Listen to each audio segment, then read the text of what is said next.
questions that people are asking, and we felt, like many other cities, that a work session with the council would be the best way to have that conversation. So this is really Chief Groff's opportunity to present to the council and the community that may be watching, and then more importantly, the opportunity for you to ask questions of your chief. And we don't know how long this will go tonight. Really, we're here to answer any and all questions you might have about these topics that are being discussed across our country. So, as I told Councilor Garland today in an earlier meeting I had with him, I don't think this is the end of a conversation. I think it's the beginning of a conversation that we will be having locally about our police department and how we operate in light of what's going on in the country. So that's the intro. I will turn it over to Chief Groff. I believe Captain Hanlon is also on the call. Anyone else from your team, Jeff? I thought Captain Carlson was going to try to sign in from Arizona, but I do not see him yet, so. Okay. All right, so I think you can start, Chief. And you're going to try to share a PowerPoint, which is always, from a technology standpoint, somewhat challenging. Yeah, I am. Just before I do that, just to add to what Joe said, I think it's important for all of you council to know, and the community that's watching to know, that I welcome, my team welcomes this opportunity to share this information. I put together, just a brief overview that my hope will generate some questions. Certainly want to address any questions that you have.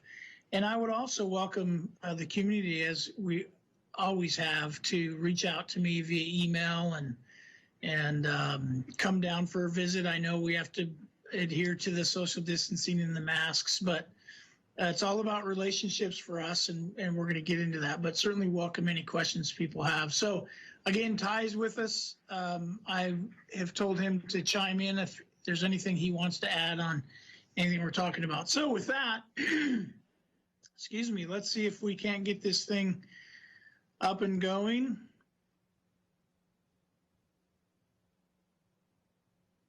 Spinning, there it is. Do you see it? It's spinning. Just fine. There you go. Oh, outstanding. Good. So we're going to discuss policing in Sherwood tonight, and the topics that I'm going to go over. And I know council, whether you have it in front of you, I know you've had an opportunity to glance at the PowerPoint. Authority and legitimacy, values, policies, accreditation, how we police, our recruitment, hiring, and training, and then a little bit more specific of a conversation about use of force. And then we'll finish by talking about how 8 Can't Wait applies to what we're doing in Sherwood from a policy perspective. Again, I've tried to put this in a format that made sense, kind of from A to Z, starting at day one, if you will, and moving through. So with that, we'll get cranking. So I thought it was important to give everybody kind of a brief reminder about authority, and two important terms: authority and legitimacy. Legal authority for the Sherwood Police Department comes from the city charter as a municipal city, and then municipal code, and then the rules specific to the police department are contained in our police policy manual. And then obviously the Oregon Revised Statute contains quite a bit of information about, that defines what a peace officer is and what their authorities and limitations are. And there are, as I'm sure you know, some modifications coming with the special session that just ended Friday, and some modifications made to statute about some of those authorities and things that peace officers can and can't do. And certainly as we go through here, my hope is that it would become obvious, but if not, then please know right now that I am in complete agreements and acceptance of those changes that were made in statute last Friday through the special session. So So that's the legal part of it. Now, what to me is as I think equally and maybe arguably a little bit more important is the legitimacy. And I have a quote there from Robert Peel, who is considered historically to kind of be the father of modern policing. And as you see there, the ability of the police to perform their duties is dependent upon public approval of their actions. So we earn the community's authority, and that's the approach that we've taken all along for the 12 plus years that I've been here, is that we need to operate like the community has a choice, because they do. And so that's really where that legitimacy and that community authority comes through. So a couple key parts of that are police legitimacy and procedural justice. And everybody's familiar with the 21st Century Policing Report. Those two topics and those two concepts are all over that policing report from May of 2015.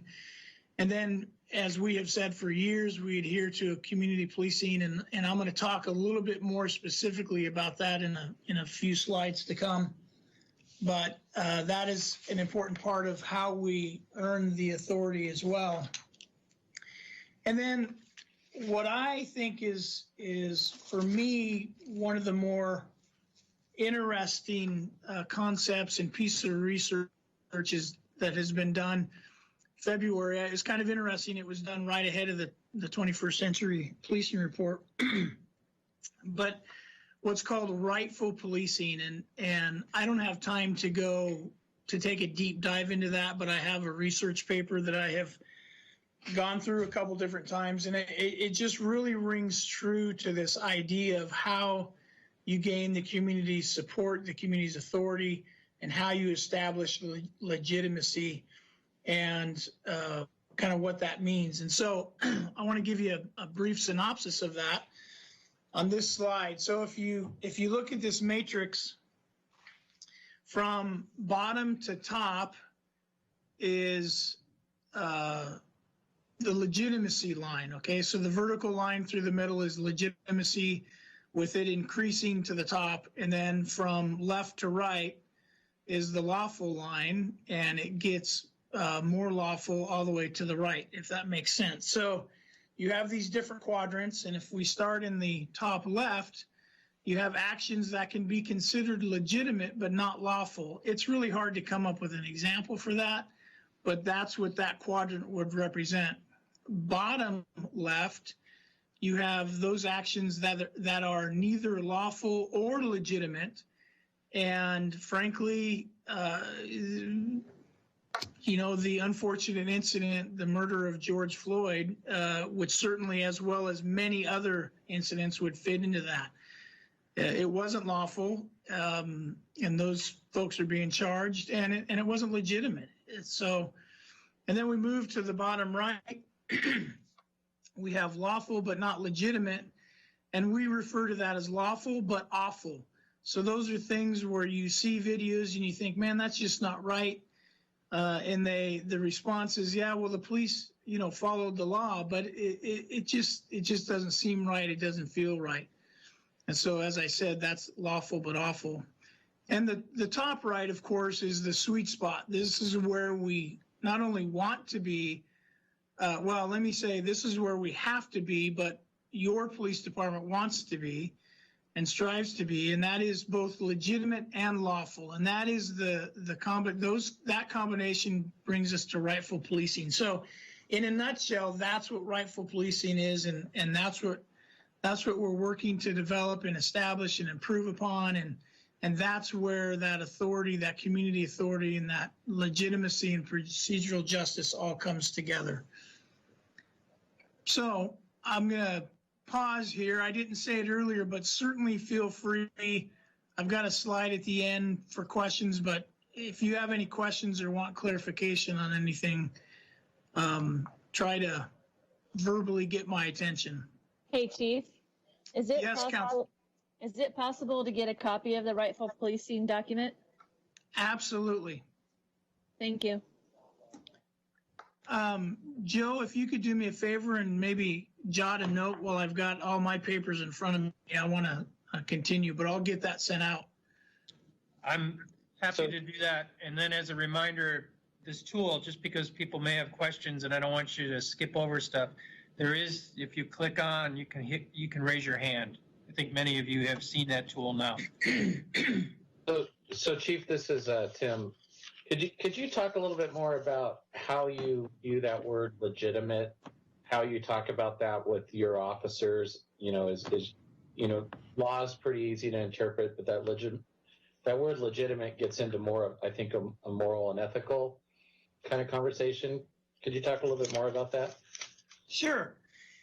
And you're right. The term legitimate can be more subjective and can infer, and which it should. And so we need to define that in terms of what is acceptable and what the community expects of its police officers. And so the way we talk about that is what what is fair and what is equitable.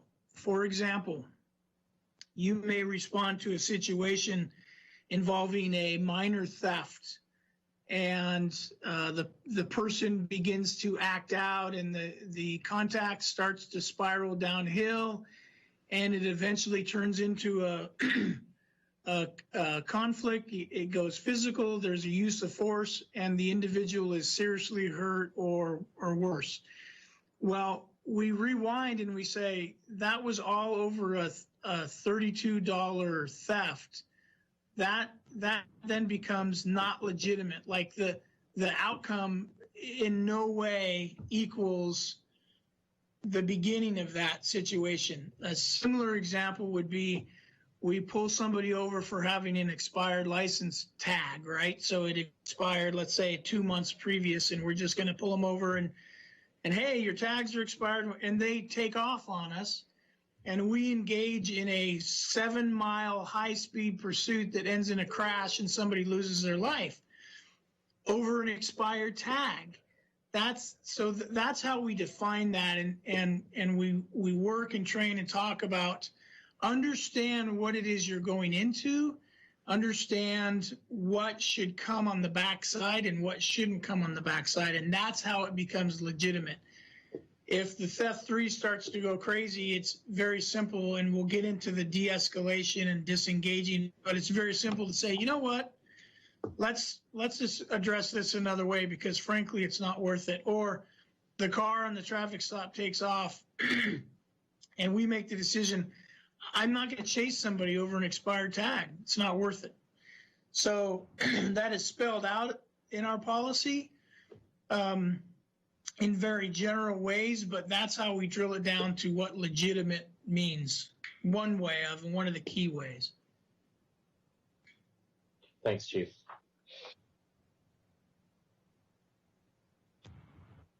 Okay. So we'll move on to the next slide here and talk briefly about our values, policies, accreditation, and best practices. There's a lot of things pumped up on this slide. But this is really about who we are. And so, again, many have heard this. Anybody that's attended our Citizens Academy or the Citizens University has heard quite a bit about this. But we are a values-based organization. What that means is that our values, our core values, are critically important to us. And we have created this graphic to represent that level of importance. So as you work from the inside out, the inside of that graphic talks about all the things we do, our mission statement and all that. And that's all surrounded by our values: integrity, accountability, professionalism, reliability, courage, compassion. Everything that we do is encircled and enclosed by those values. So what that means is that every decision we make, every activity, everything, we should be considerate of what our values are.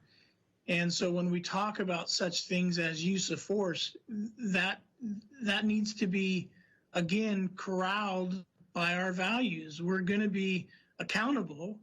We're going to be professional. And just to point a few things out, we're going to be compassionate, right? That's how we're going to strive to operate, even when it comes down to a use of force situation. So that's number one. Next, we have our policy manuals through Lexipol. I know there has been some conversation at different levels in communities about Lexipol and the value of Lexipol. It's important to understand a few things about Lexipol. First of all, it is not a boilerplate policy. You go through a very extensive process so that the first version is customized to who you are as an agency and what you do.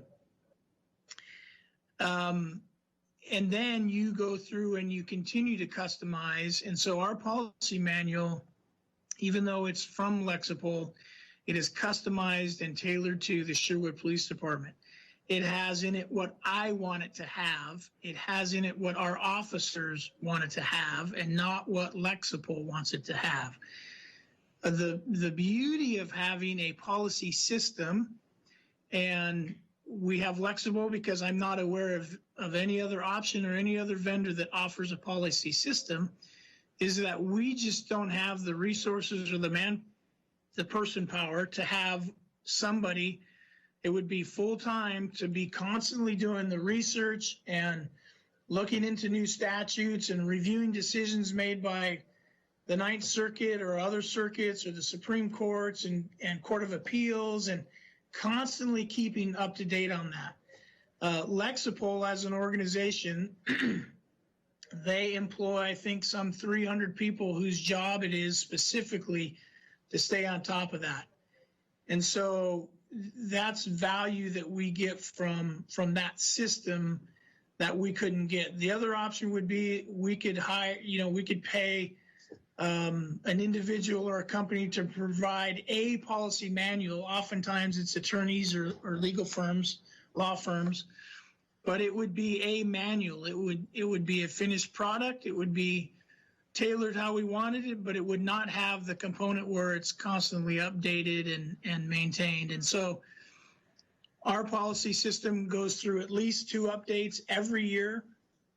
I have to review them, approve them. I assume that responsibility. Other departments, it may be somebody else, but here in Sherwood, I do it.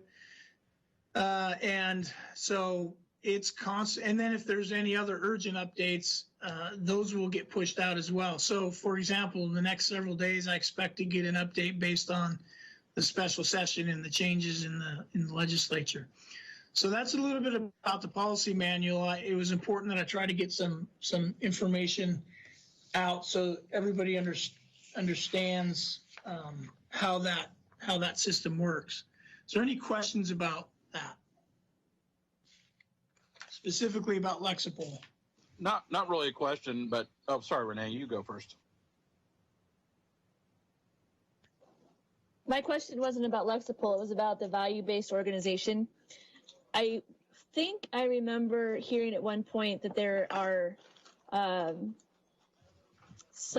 there's some sort of testing that's done upon hire or at the hiring process that would lead to that value-based hiring. Am I remembering that correctly?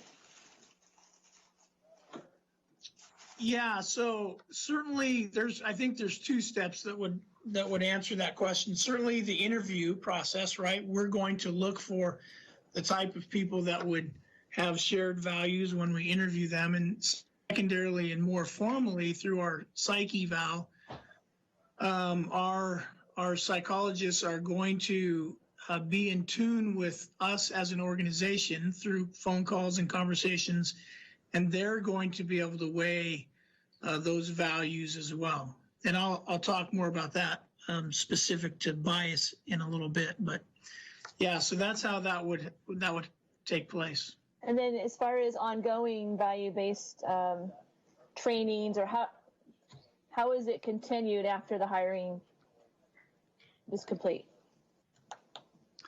Well, all the training that we put together fits within those values, and so it's just kind of it's just continued, and we may on occasion, refer back to them specifically when we're reviewing videos of incidents from other areas and discussing them and talking about how it could have been done different, what it would have looked like here. And those values are just always a constant reminder. Okay, thank you.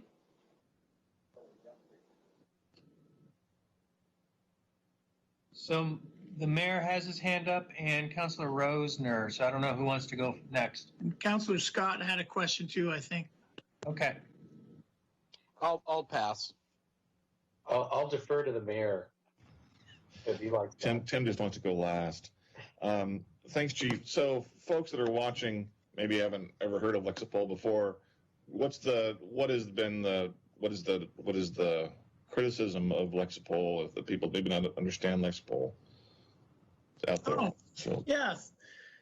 So one of the criticisms has been that it's just this boilerplate policy, right? So you get what the Lexipol people want you to have, and you get their influence, and it's just not. That's just not true, right? I addressed that. It's totally customized and tailored. Now we don't have to go in there and change all the language because, frankly, some of their language is spot on. It's very good. It's all risk based. It's intended to keep. Well, it's intended to follow the law and to be legitimate and to keep us out of trouble. I mean, that's why we have policy manuals. One of the other criticisms is they're a for-profit company, which is true, they are. But you're going to pay for a policy manual, pay somebody, right? I mean, there's just no nonprofits or government organizations or quasi-government organizations that are in this business. And so unless you want to create your own policy manual, which I just don't even know of anybody that has attempted to do that. They normally come from somewhere. And if you don't buy one as a small agency, you maybe borrow one from somebody else, right, that has purchased one. Otherwise, you buy it. So really the argument that they're a for-profit company is I mean, it's true, but that's just the reality of what exists. And those are the first two that I think come to mind, Mayor. thanks, Chief.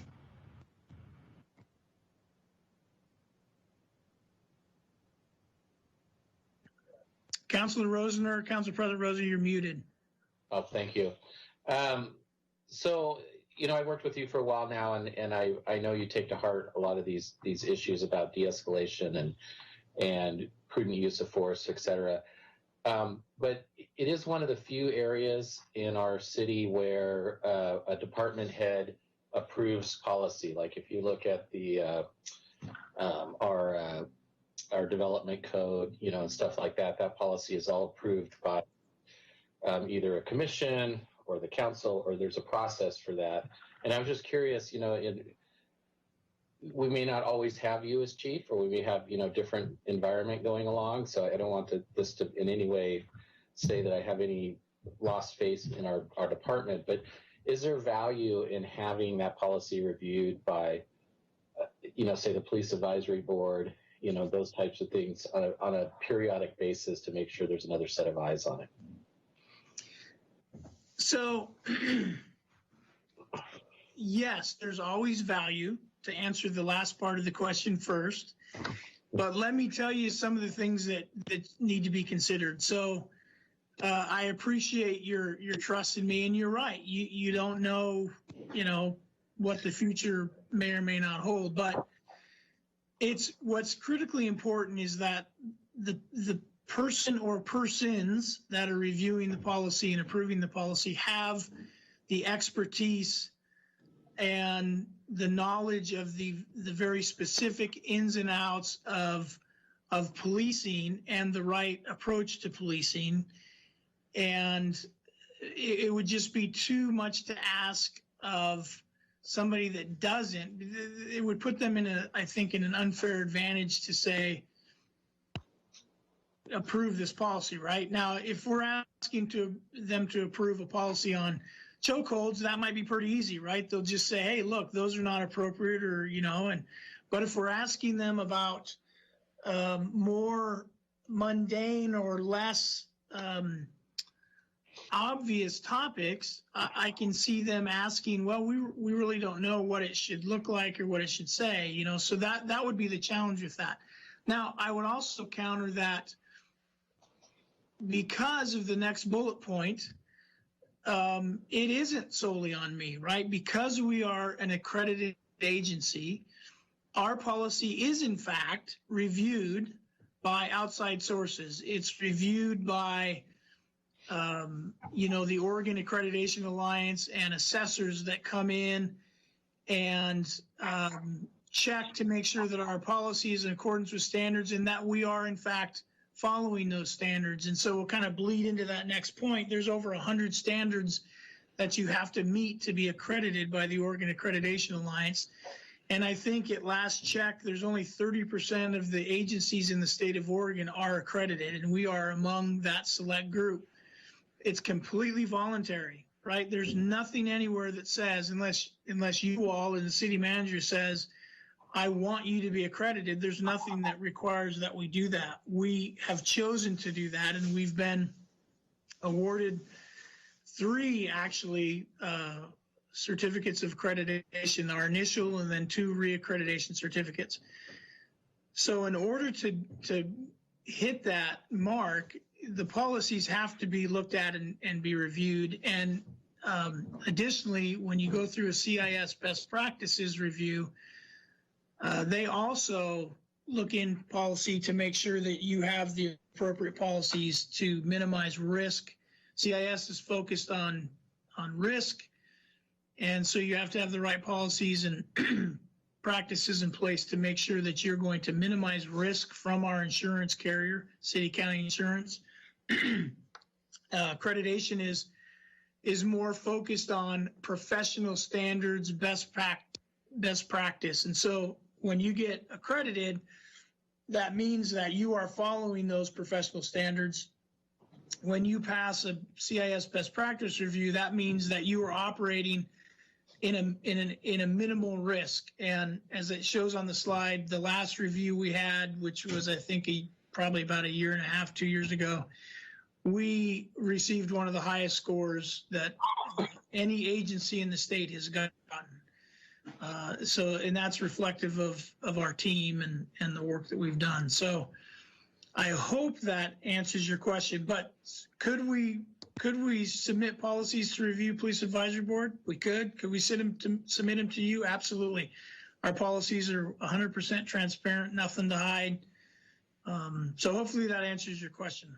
It does, Chief. And I don't know what the temperature of the rest of council is on this, but I'm looking for ways to just stay ahead of this. And, you know, you talked early on about, you know, our community kind of drives how we value, you know, that value proposition in terms of how we do our police work. So, you know, finding a way to make sure that they have a method of providing that input, right? And being part of that conversation moving forward is really important. You're right. I mean, there's a lot of legal minutia that gets into some of that policy that would be very hard for a citizens advisory board or even council to interpret at times. But, you know, we do kind of deal with that in terms of land use and planning and zoning as well, too. So I view it as more of a partnership, you know, as we look at that. But and I'm not proposing anything at this point. It's just something I think we should all think about in terms of how we do that.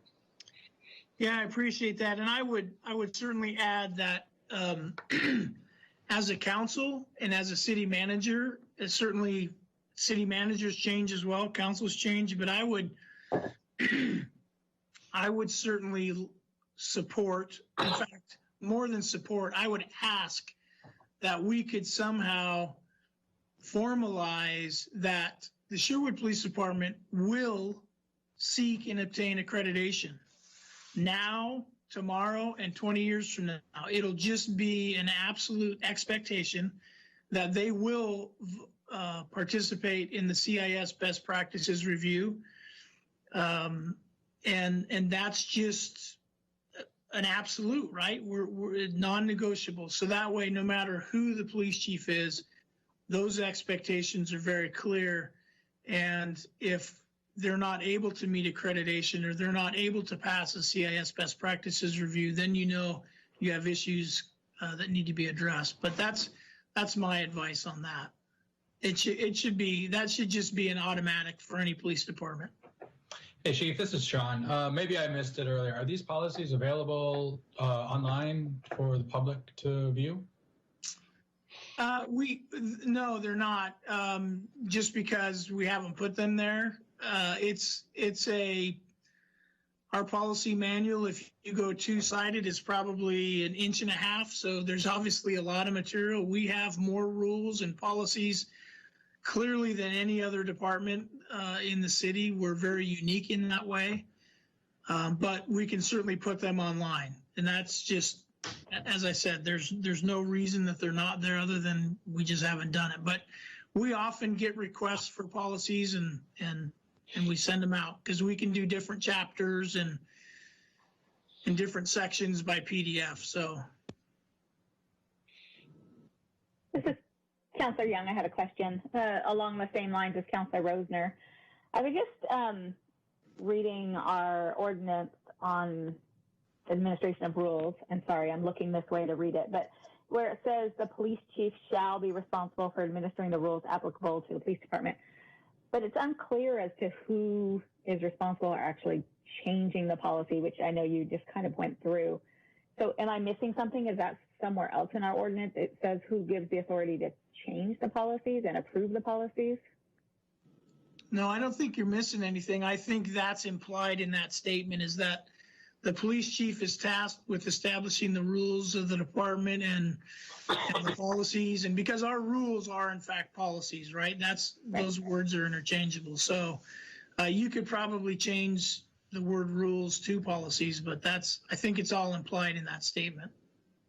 Yeah, I think maybe the word administering might be a little unclear. So anyways, thank you for your explanation that you gave to Councilor Rosner. Mm-hmm. Mayor. You're muted, sir.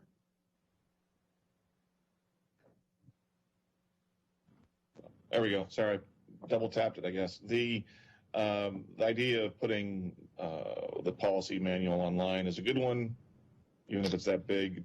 I think it's just a good idea. The notion of council seeing a report at a minimum, I think of changes each 6 or 12 months might be a good idea. Just so a lot of it, like I said, might be minutiae that we don't want to get into, but so that there is the transparency in saying, we're making these changes.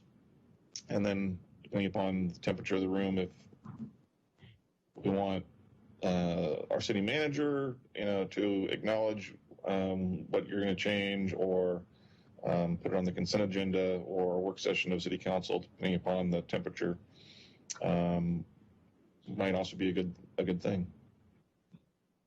Absolutely, and certainly easy enough to do. I would, just so everybody has an idea of what happens, in mid-year around June or July, and then again in December, we get the 2 biannual updates from Lexipol with changes that they've made based on changes in statute or, other, best practices or whatever the case may be.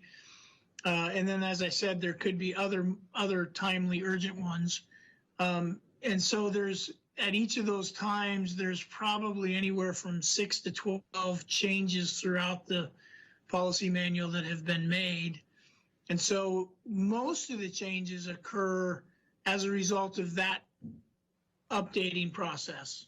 Yeah. And then on occasion, there's changes that we will realize, oh, wait a minute, this is language that has become outdated or it's not accurate anymore. And so then we'll go in and make some of those changes as well.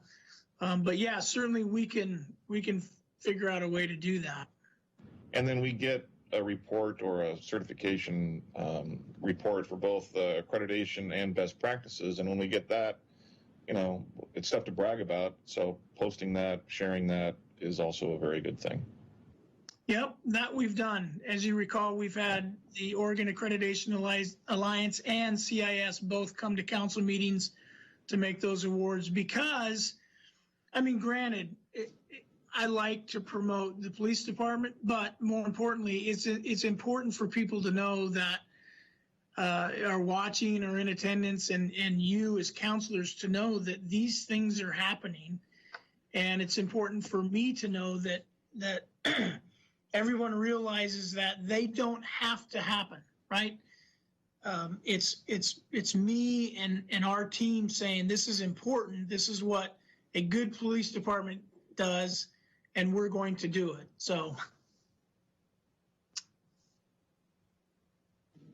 I've got two more hands. Councilor Rosner, I think yours might have popped up first. And you're muted again, sir. I'm going to master that someday. I apologize. No, thank you very much for all that. I was in no way proposing that, there's some, board that, makes, does all the planning and all the analysis and suggest policy. It was more just, I'm interested in making sure that we have a very public, transparent process as change is occurring, as to be frank, especially if it's change outside of what Lexipol is suggesting, right? So that's really what I'm kind of looking for. That's where my suggestions are coming in. I tend to go right to solution, right? But I think there's some middle ground there that will assure the public that we do have a process, we do think about this, and we're serious about, doing it right as a community. Yeah, and I the more I think about this just sitting here, I think that the Police Advisory Board is a great opportunity to utilize them for that. And I'm going to work with Josh to look up and see if there's any tweaking in the code language.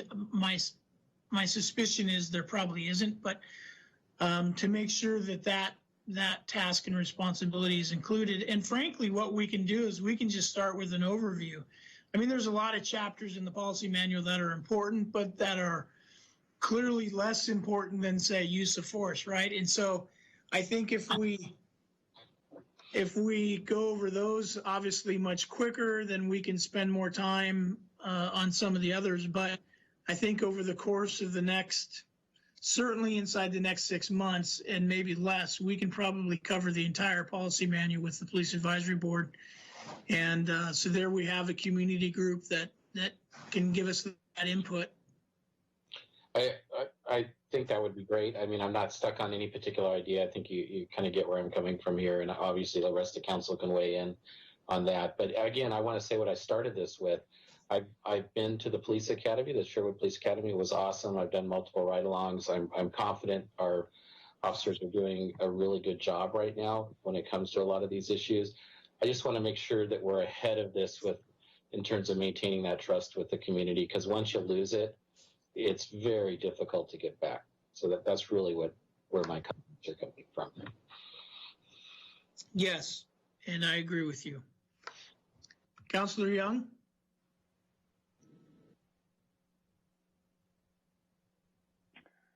I think my hand was still up from my last question. Okay, good. Okay. And with that, I don't see any other hands, so we will move away from this slide. So this is the how we police, and I mentioned community policing, and the three key components of community policing are community partnerships and relationships, organizational transformation, and problem solving.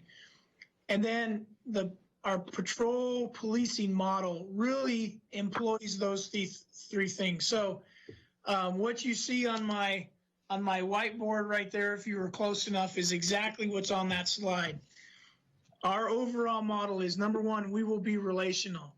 And if you've attended the city university, you know that I bring the entire team in and I have them introduce themselves to every attendee by name, because I think that's critical. And my challenge to the officers is to try to meet as many people as they can by name to establish that relationship, because it's a game changer. If you get pulled over for something as simple as the expired tag, like I said, everybody, doesn't matter who you are, there's some level of anxiety when you get pulled over by a police officer. And there's some level of anxiety, no matter what the traffic stop is for, on the part of the police officer as they walk up to an unknown situation. They don't know what they're walking up to. So we have mutual anxiety.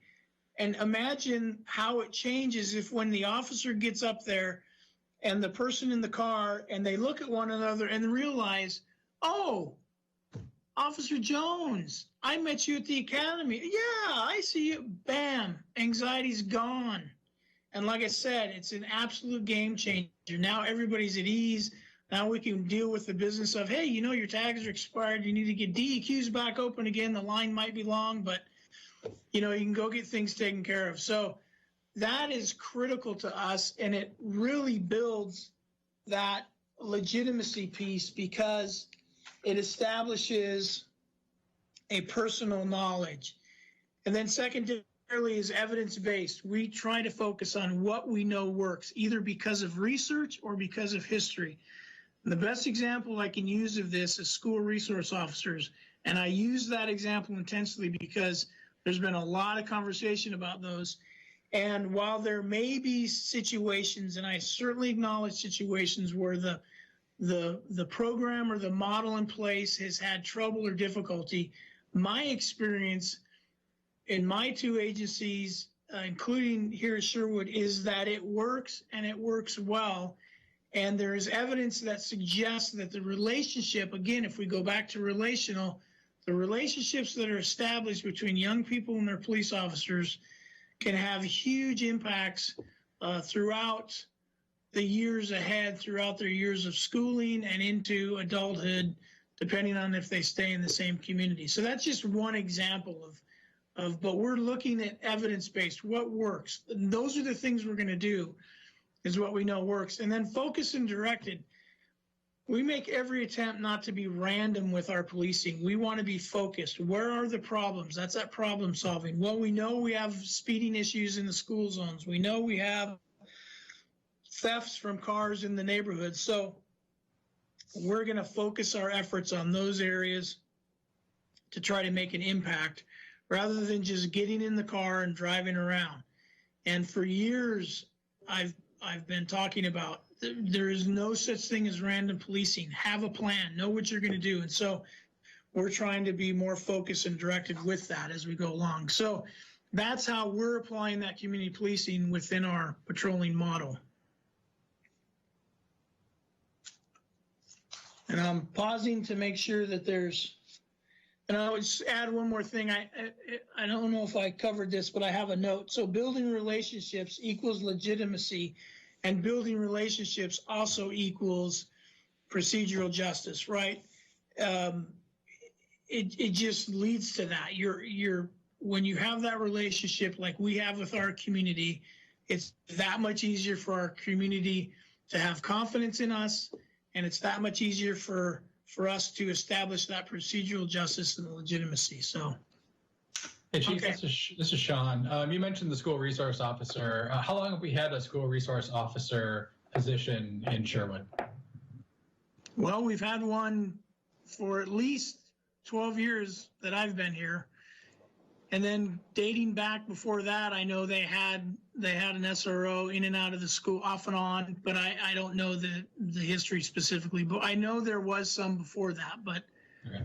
With great confidence and accuracy, I can tell you that we've had one in the schools for 12 years. And when you say one, we have one, correct? Only we have one right now? Okay. That's for nearly 5,000 students. And that is a sticking point and has been a sticking point for me for a while. So I just want to get that out there again. And you and I share that. We're stuck together. All right. Councilor Browse, I think. Yeah, so you talked about being focused and directed, and then I think you made the statement of you patrol where the problems are, and then you shared a couple examples. I think you're aware that there have been quite a bit of, there have been several emails from one individual regarding Sunset. So how do you determine where the problems are? Well, we rely on information we get from the community. certainly is a big part of that. And then secondarily, our officers make observations as well, and they may be aware of situations that are going on. So, but most of the time, I would say the vast majority of it comes in through the community, either an email about a traffic problem or speeding, or the fact that we've taken X number of reports about cars getting broken into, or gas getting siphoned out of the trucks at U-Haul, or, you know, whatever the case may be. And so then we pay special attention to that. Now, our job's going to get a little bit easier relative to traffic because we have the traffic safety committee, but to help us address different challenges. But we pull data, we look at the source of the details of the complaint or the issue, and we try to come up with a way to address it when we have the most information, whether that be traffic counts or speed measurements or whatever the case may be. Thank you. Yes, Council President.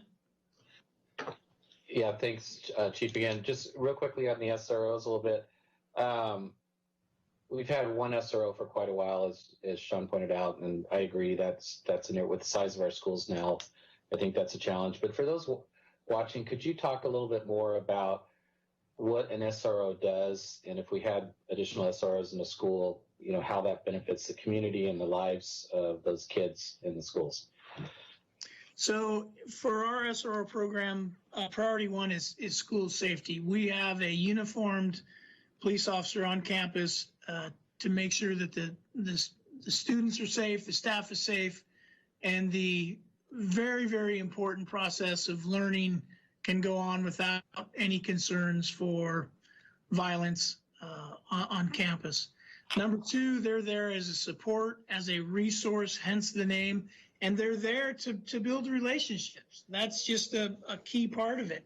They teach class, they offer counsel or guidance, they assist as needed with administration on different issues. Our SRO right now helps oversee and is a key part of our youth substance abuse team and program. And so there's just a lot of positive impacts that take place. And I know there's going to be some out there. I know that the theory or concern is out there, maybe not in Sherwood, but certainly folks may hear about it, is the negative impact of an officer, arresting kids in school, and how it, that's not a Sherwood issue. It just frankly isn't, right? So it's referred to sometimes as the prison pipeline. Kids go to school and they end up on the track to prison. I asked my team the other day, how many arrests did we make in the school last year? And the response I got was, Chief, I can't even remember the last time we arrested somebody in school. It just doesn't happen. We have diversion programs through the juvenile department. We have the youth substance abuse team that is a diversion program. And we, as much as possible with the juvenile department and with the school district, try to employ restorative justice. When kids make mistakes, we try to fix them and help them get past their mistakes and give them opportunities to get better. So that's what our SROs do, and that's what the program is based on. Thanks, Chief. Councillor Scott. Following up on the SRO conversation, I echo Sean, Councillor Garland's statement from earlier. Obviously, we just passed a budget a few weeks ago. That budget contained funding for 2 additional police officer resources. Can you talk a little bit about the ability to have one of those be a second SRO? Should that be a decision that's made? Yeah, I think the best way to answer that is we're ready.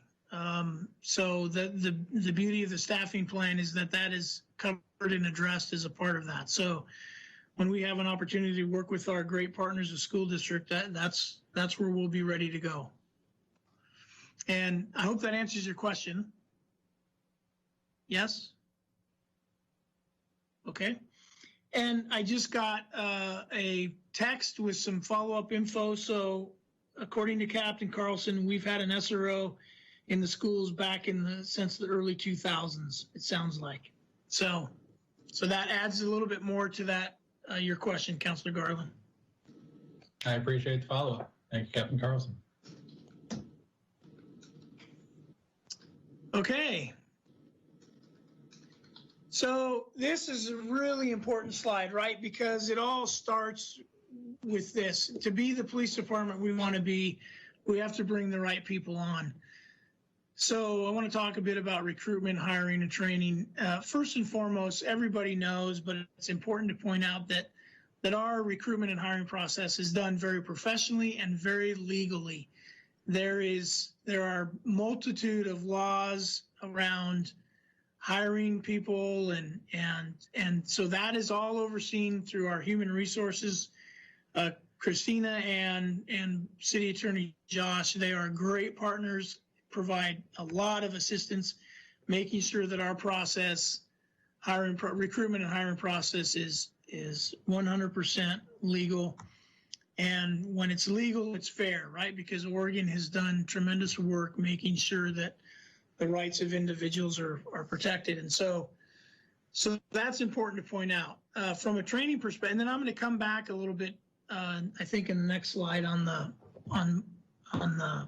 hiring process. But then from the training perspective, the initial training is state sanctioned, it's required, and it's DPSST training. It's down at the police academy, 12 weeks, and every police officer goes to the same police academy, has to go to the same police academy to receive their initial training. And then we follow that up with departmental field training, where the recruits go through a manual formally to cover all the training topics that DPSST says we should cover. And then when that manual is complete, I sign off on it, and it's the certification page of the manual is sent to DPSST to certify that the manual has been completed, and then the officer is eligible to receive their basic certification. And that's really just the beginning. So from that point on, training becomes a career-long, just a part of the deal. You're just always in training. If you're working at a professional police department, you are always in training.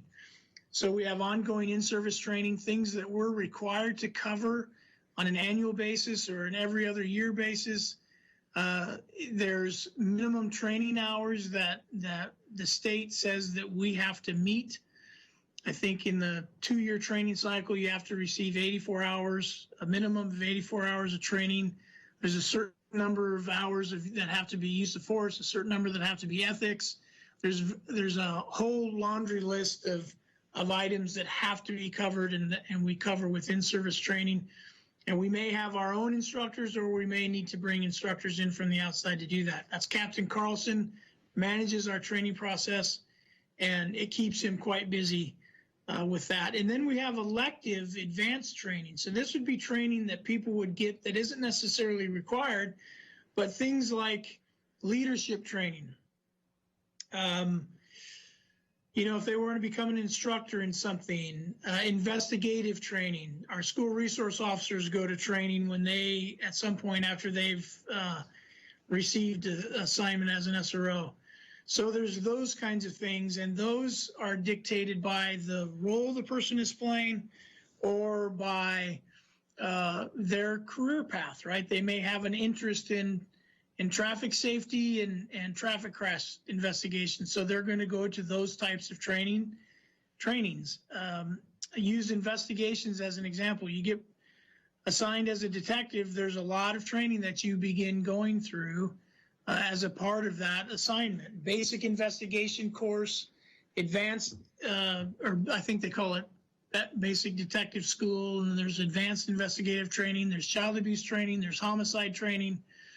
There's just a myriad of training, so much so in some of those specialized fields that there's times when you kind of scratch your head and thinking, man, the person's in training more than they're doing other things. But it's obviously important for those different assignments. And of course, if you get promoted to sergeant, then there's more leadership training. But the point is, there's a lot of training that takes place. And then we have specific training that we will conduct to accomplish specific things. So for example, we have begun and just launched, or let me rephrase that, are just launching a series of, I called them perception training, but I think the better term that I saw somewhere the other day is racial reconciliation training, right? So our officers need to understand the challenges that people of color are facing in their everyday lives and in their interaction with police officers. And so we've had one series of that. We're going to continue with that. Watch some videos with different perspectives from people of color, and so we're going to continue with that. So there's those types of trainings that we will have specific to need. Another example would be we would have use of force training that was a little bit different, because what we might do is just watch a couple videos and talk about, how does de-escalation fit into this video? How do we utilize disengagement, or how do we disengage from a scenario like what we're watching on this video? And so we'll do things like that as well with our training. And then the final piece of this is what we put on Facebook, and actually a couple of police officers suggested that I put that letter on Facebook, because they said, Chief, the tone is set from day one, and you need to share that letter with everybody. And so when I started here, every officer got the letter issued to them. I don't know, posthumously or whatever the word is. And then since that time, on the first day of every new hire, when I shake their hand and welcome them to the department, they get a copy of my expectation letter. And, it's fairly brief, it's fairly general, but it makes it very clear what my expectations are of them. And that is, do the right thing, be a leader, and speak up when you see something that isn't right. No matter the scenario, the situation, I absolutely expect people to speak up. And I think the term I use in the letter is, we are each other's keepers. If we don't hold each other accountable, then we can expect others to hold us accountable. And so that's a big part of the culture that we try to establish from day one in our police department.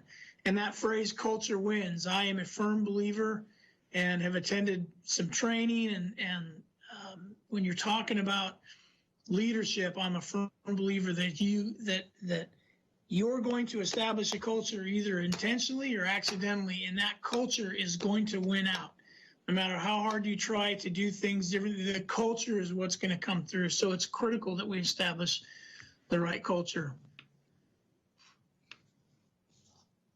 Pausing for questions, and I don't see any. So, Chief, I think Councilor Garland may have a question.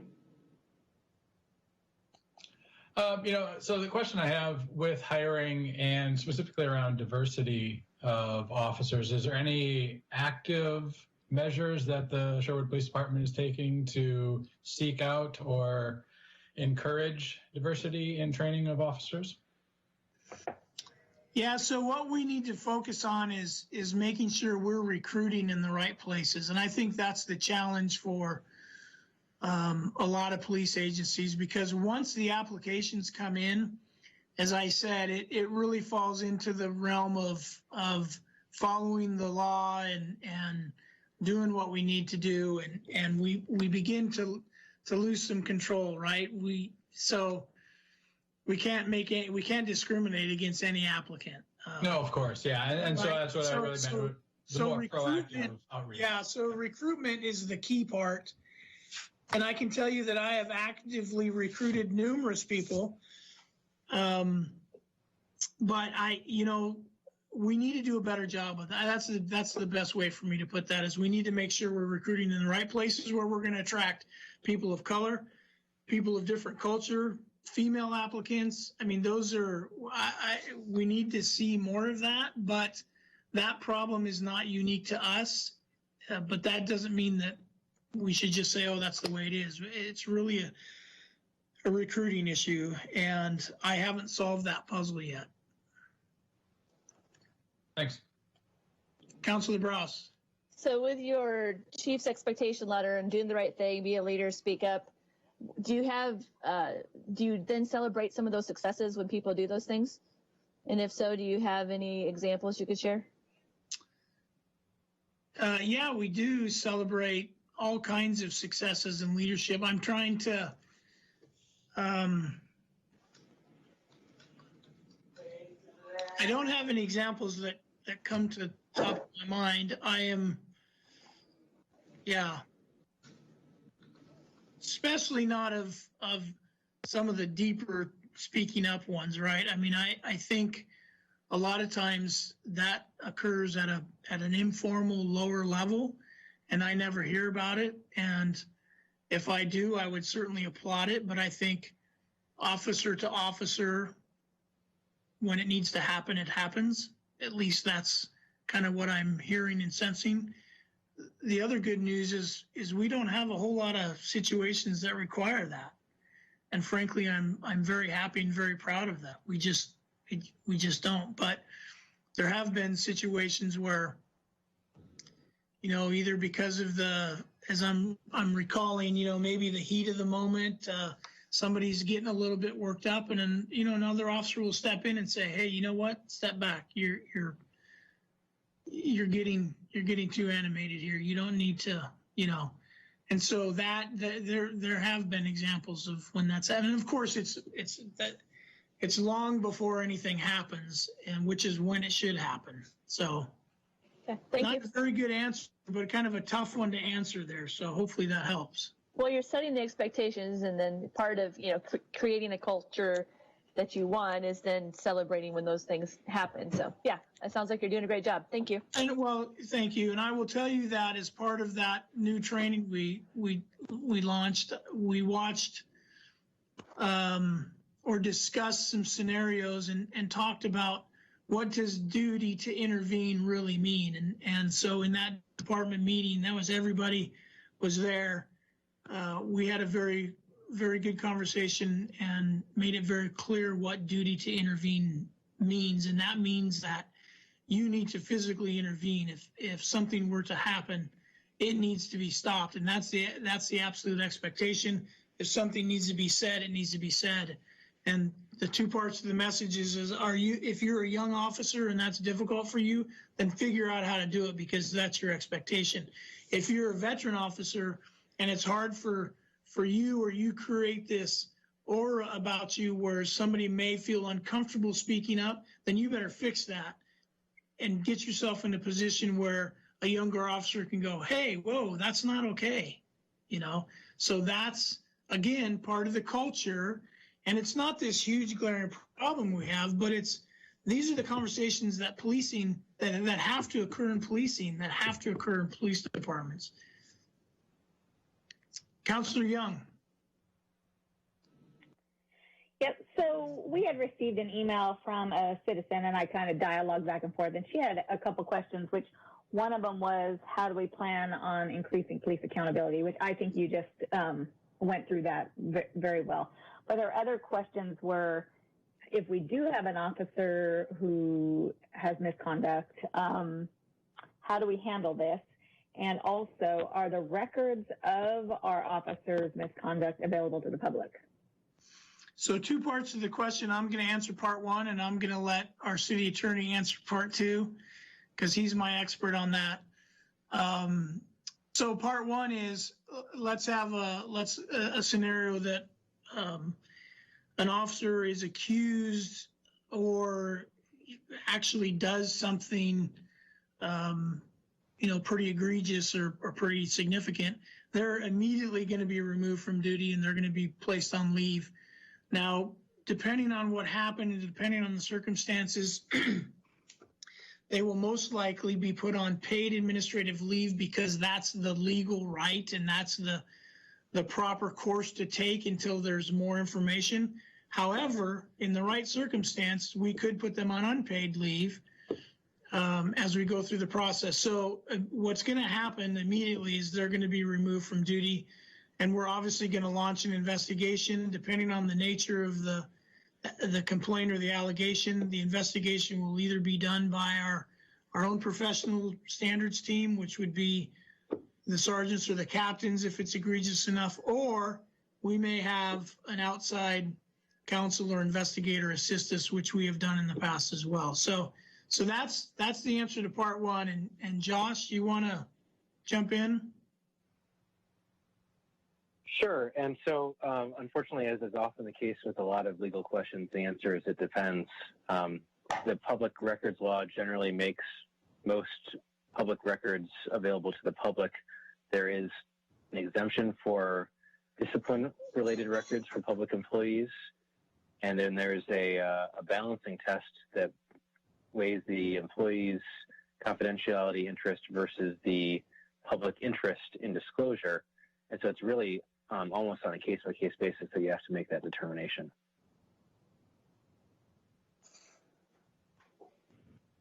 Thank Such a legal answer. Yeah. Thanks, Josh. Hey, Chief, if I could jump in and kind of let me- piggyback on that real quick. What is the internal process for officers reporting perhaps misconduct of other officers? How is that managed within the police department? Well, by policy, they're required to notify a supervisor immediately. So our officers have a duty to report misconduct, have a duty to intervene. And so that's generally how that would be expected to be handled is they would notify a supervisor immediately or as soon as possible.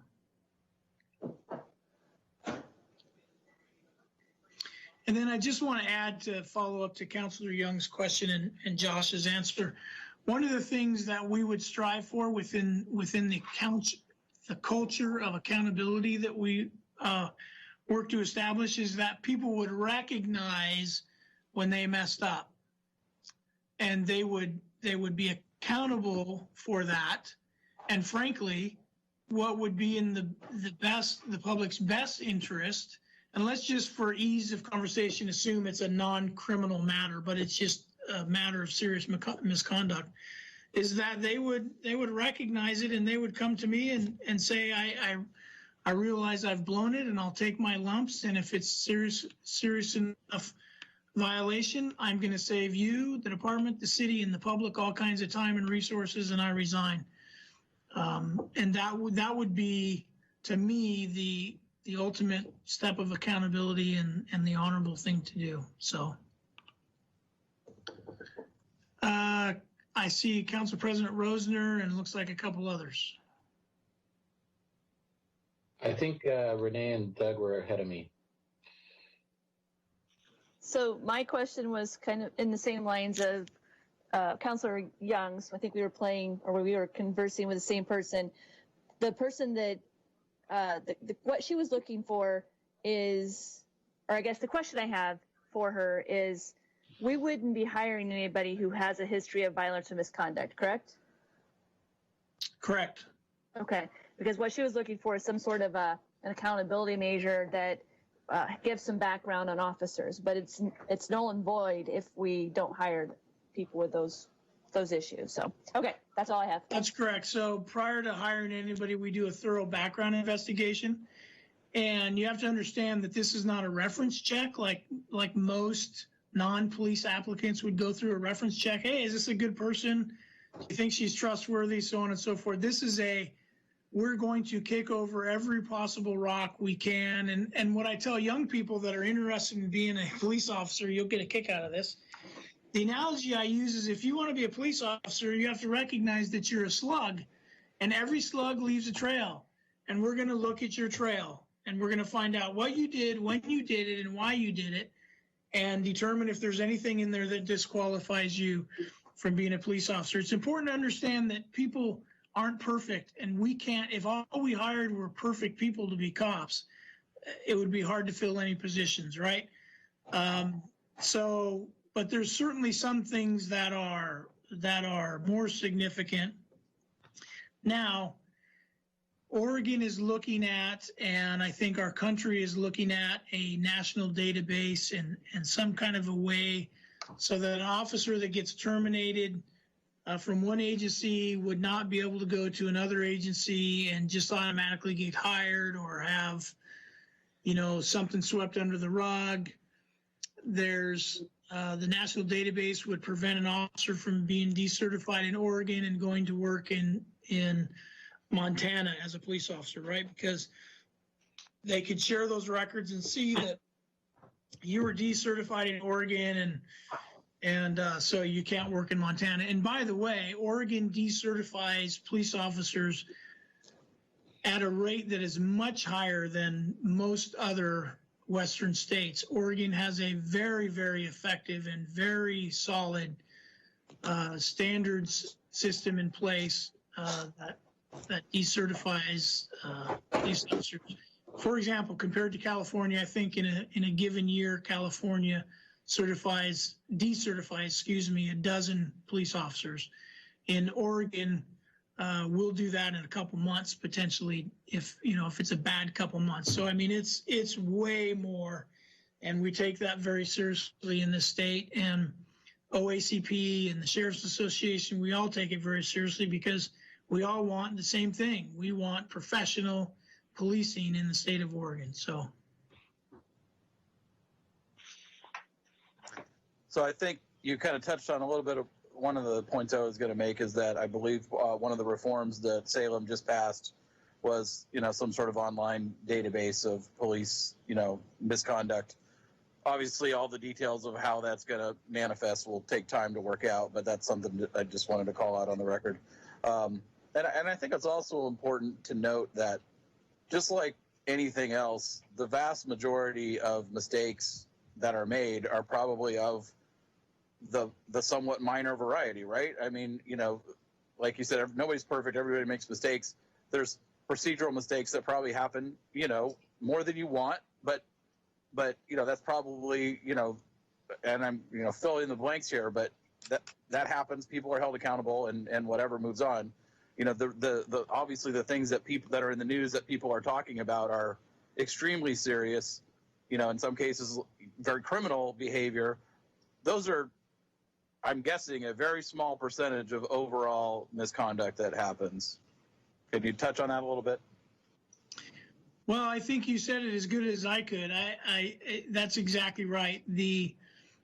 Most mistakes that are made are in fact procedural. They're, if you would dare say the word honest mistakes, right? It's not a matter of intentionally disobeying a policy, but there are major infractions that occur, or outright just flat poor and or criminal behavior that's not an honest mistake. That was, and there's everything in between. So, when it comes down to dealing with, these kinds of violation and employee discipline, police officer or otherwise, frankly, each situation is unique. Each situation needs to be investigated, and the facts have to be weighed independently. And people have obviously due process rights.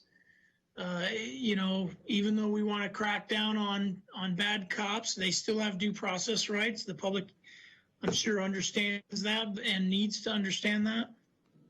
So we have to go through the legal procedures. Oregon, just part of the reform on last Friday was they also passed a bill that would prohibit an arbitrator from giving a fired police officer their job back. So if I fired somebody and I followed the discipline matrix and did due process and did everything right, and the way it used to be, an arbitrator could say, okay, you did everything right, but gosh, I just don't think the guy deserved to be fired. I'm going to reinstate his job. To my objections, to everybody, it doesn't matter. Well, they've changed that now, so an arbitrator can't do that. All they can decide is, did they follow the discipline matrix and due process? And if they did, then you got fired, you got fired. They no longer have the ability to overturn that. So, and this really applies back to the background question that we had earlier.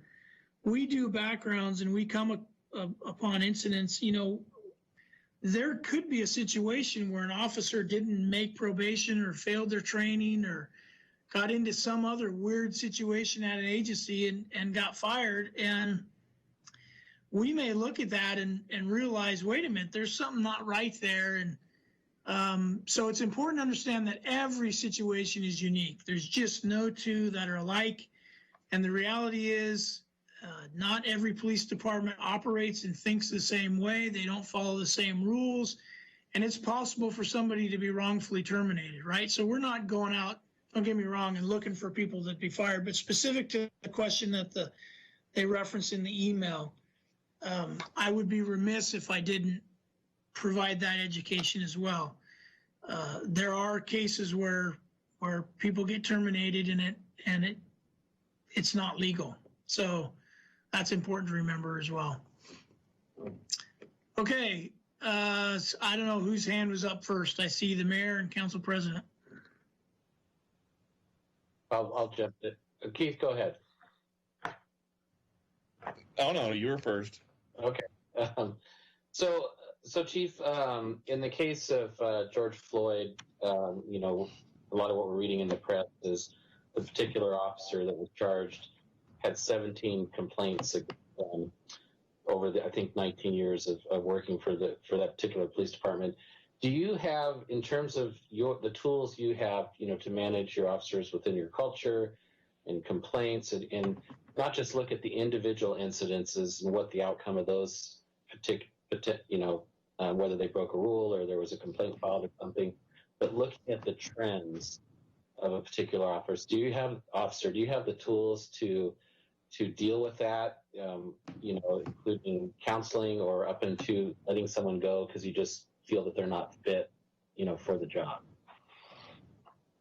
Yeah, I think we do. That's one of the things that I really appreciate and enjoy about Sherwood is the size. It's our agency is the size to where my leadership team and I can still maintain a very, very good pulse on what's going on. And so, complaints are reviewed. Every complaint is reviewed. Every complaint is addressed. We don't ignore any complaint. Every pursuit report is looked at and reviewed. Every use of force, I was going to get into this in a second, every use of force report is reviewed all the way up to including me. So we have the ability to recognize, wait a minute, there's a multitude of complaints that are going on here.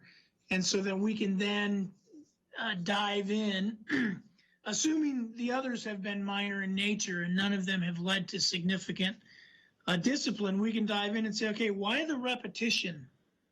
And I'll give you an example of that. Several years ago, we had an officer that was getting a lot of complaints as a result of traffic stops and other contacts he was having with people. And so supervisors were working with the officer, and the officer kept saying, I'm not doing anything wrong. I'm being nice. What's the problem? And so the officer, and this is really what led to our body cameras, is the officer said, I want to start wearing a body camera. And so as a result of that, the sergeants were able to review these interactions with the officer and say, okay, now we know why these complaints are coming in. And it really had nothing more to do, it had to do with nothing more than he had a particular culture and a dialect that he spoke with and how he approached people that sometimes was taken to be kind of standoffish or maybe borderline rude. And so the supervisors were able to work with him through that as complaints stopped immediately. And there was multiple components to what was going on, but he wasn't being overtly rude to people. It was just a communication issue, and we were able to resolve it. So the point of that is, yes, we have the ability to monitor frequency and all that, and to be able to step in and figure out what's going on and address it. Thanks, Chief. Mayor. Hey, Chief. Yeah. Important for folks to know that officer behaves badly, comes in and says, I behave badly, I'm going to quit. It's my understanding, everything I've been told, that when an officer resigns, that doesn't mean the officer is able to go and apply for another job, being an officer somewhere else, without first the state will reviews everyone that is fired or quits the job, right? Yes, good point, Mayor. Thank you. So if an officer comes in and resigns and says, hey, I fouled up, I know I blew it, bad deal, I resign. Anytime an officer separates from employment with any police agency, that police agency is required to file the appropriate personnel action form with the Department of Public Safety Standards and Training, DPSST, the certifying body. And on that form, there is a multitude of boxes to check. And one of them is, there's retired, there's resigned to go to another agency, different things like that. One of them is resigned in lieu of termination, or resigned as a result of investigation, or something to that effect. Or retire in lieu of, even. Yeah. So there's always that in lieu of, right? Anytime one of those is checked. And by the way, I will point out that police chiefs in Oregon, by state law called Oregon Administrative Rule, are required to check the appropriate box.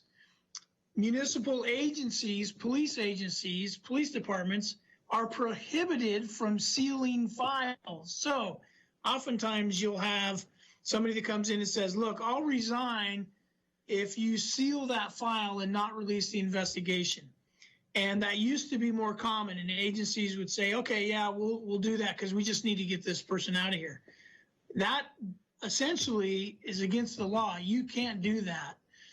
And we have not done that, and we will not do that in my tenure here. Shortly after starting, I got a letter from DPSST that said, it's our understanding that you have a sealed file on an individual.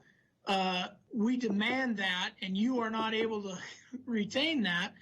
So I got it from HR. I hand delivered it to DPSST, and I made sure they understood that that was before my watch. Here you go.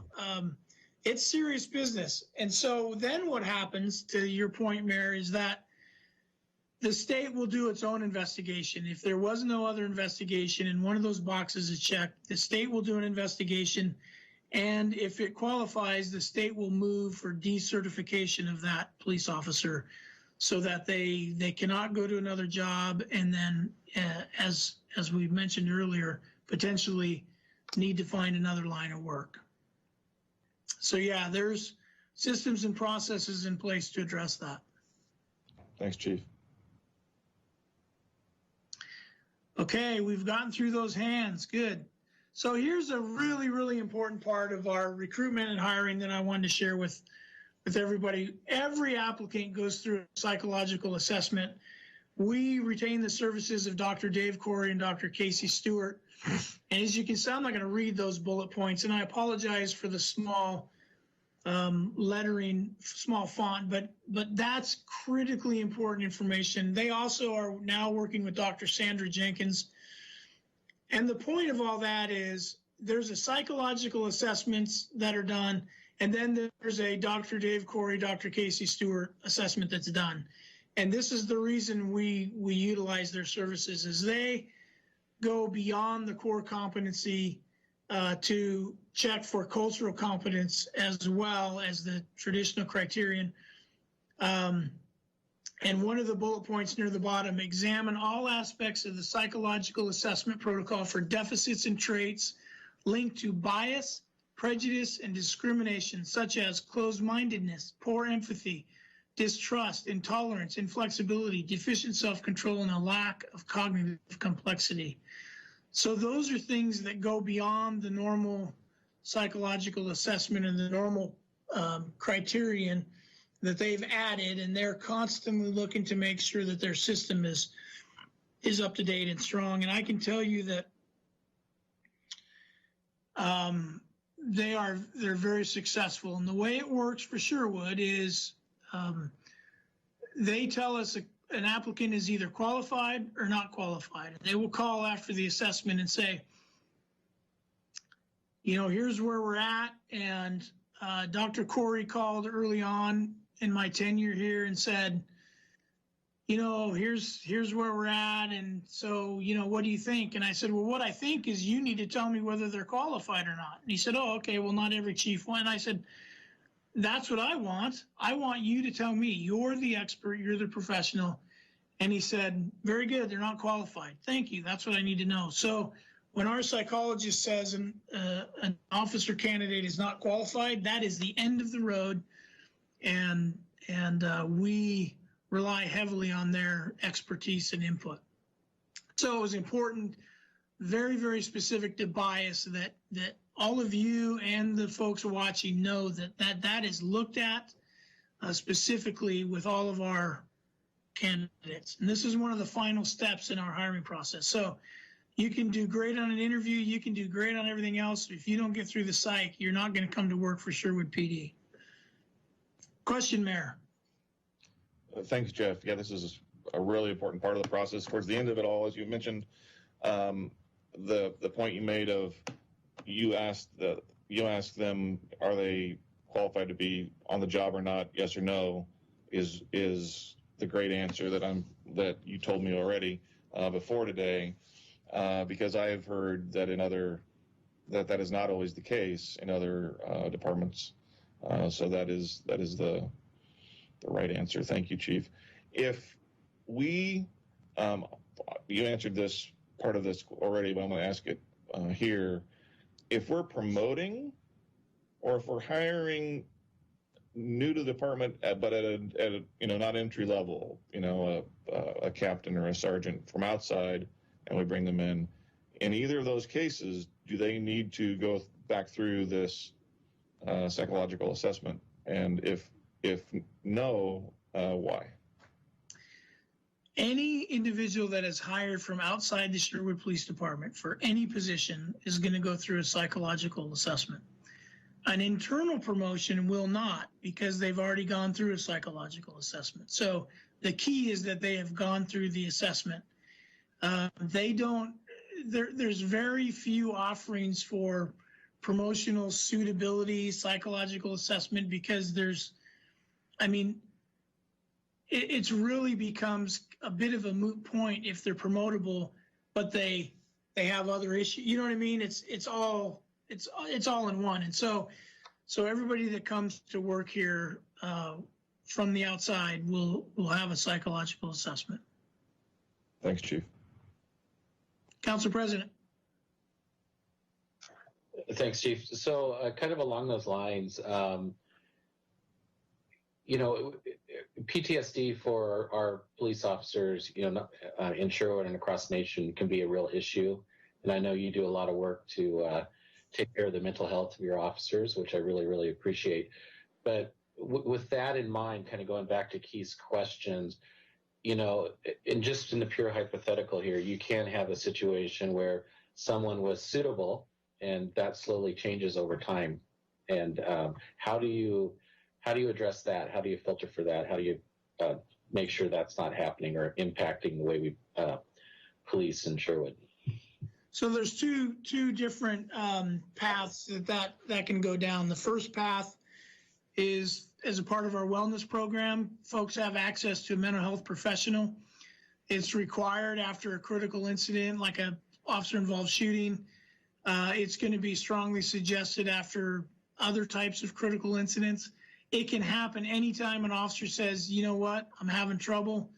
We've established in policy the ability for an officer to self-report when they're having difficulty, because suicide is such a huge issue. And unfortunately, because Sherwood has a history with officer suicide, we have put into policy the ability for an officer to self-report suicidal ideation, which means they can come to the chaplain, a supervisor, me, pretty much a member of the peer support team, and say, you know what, I'm starting to have these thoughts and I'm in a bad place.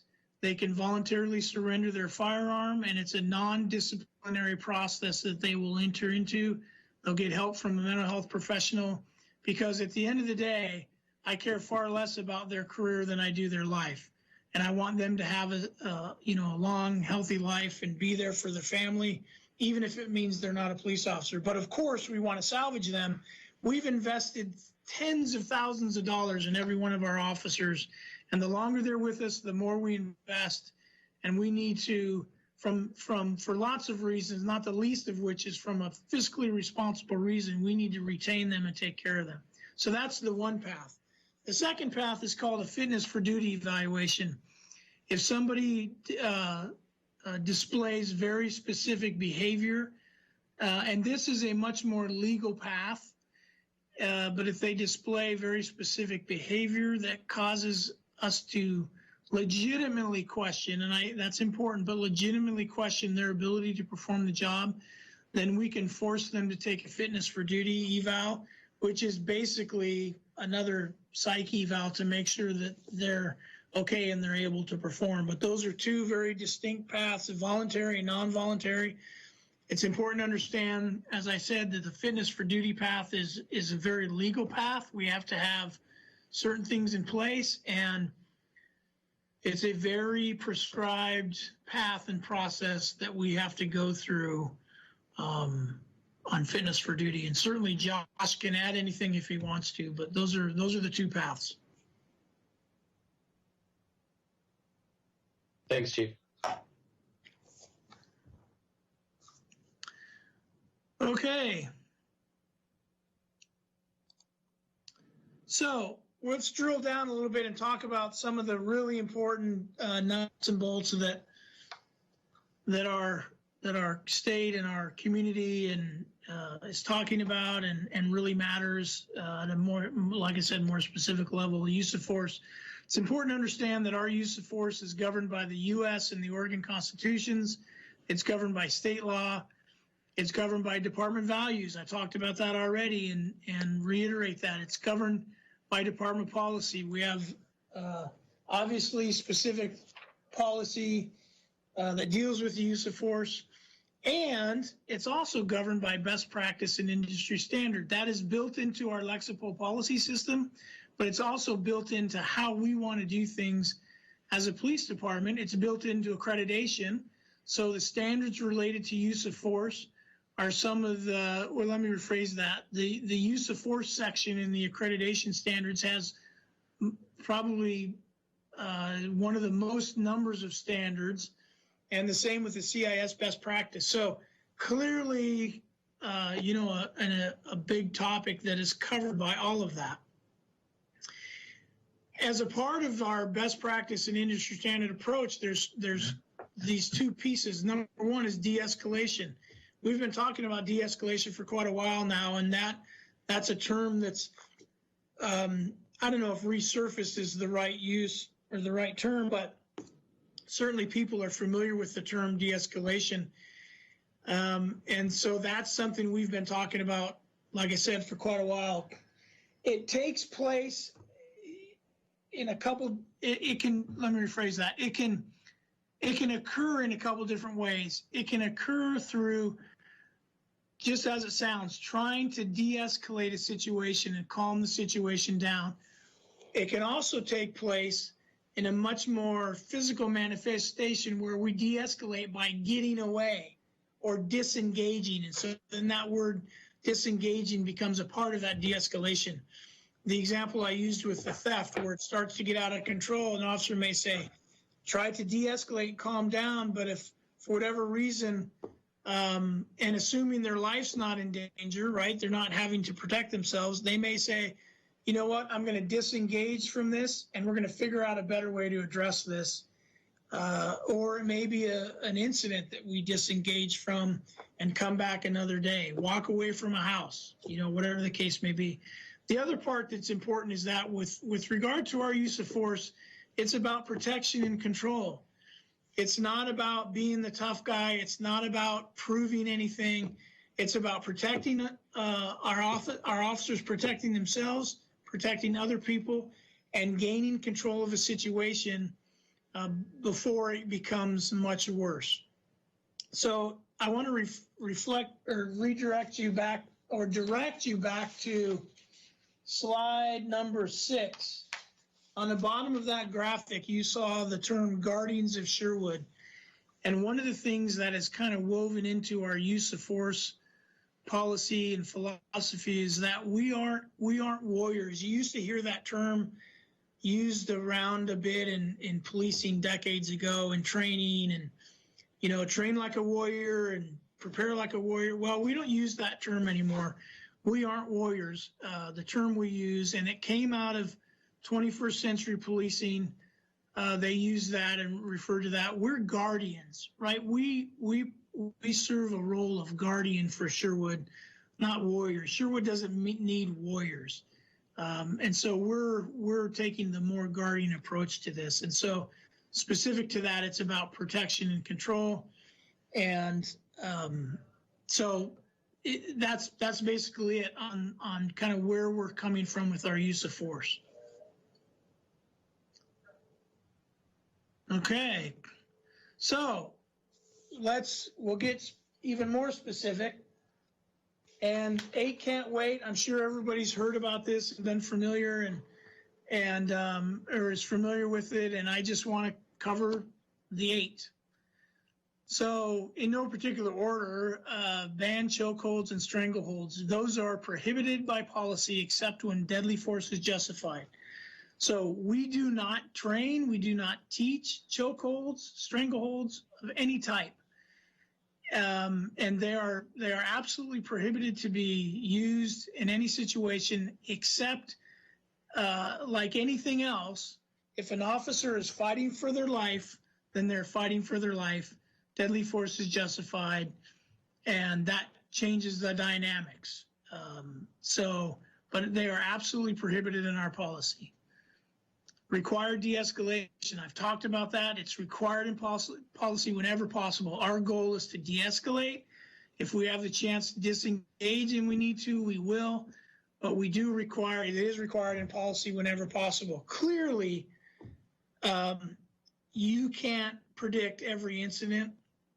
And there's going to be those incidents when really bad things happen really fast, and there's just no opportunity to try to de-escalate or disengage. It's just, I think everybody understands that reality. But whenever possible, we will choose and try to de-escalate. Require a warning before shooting.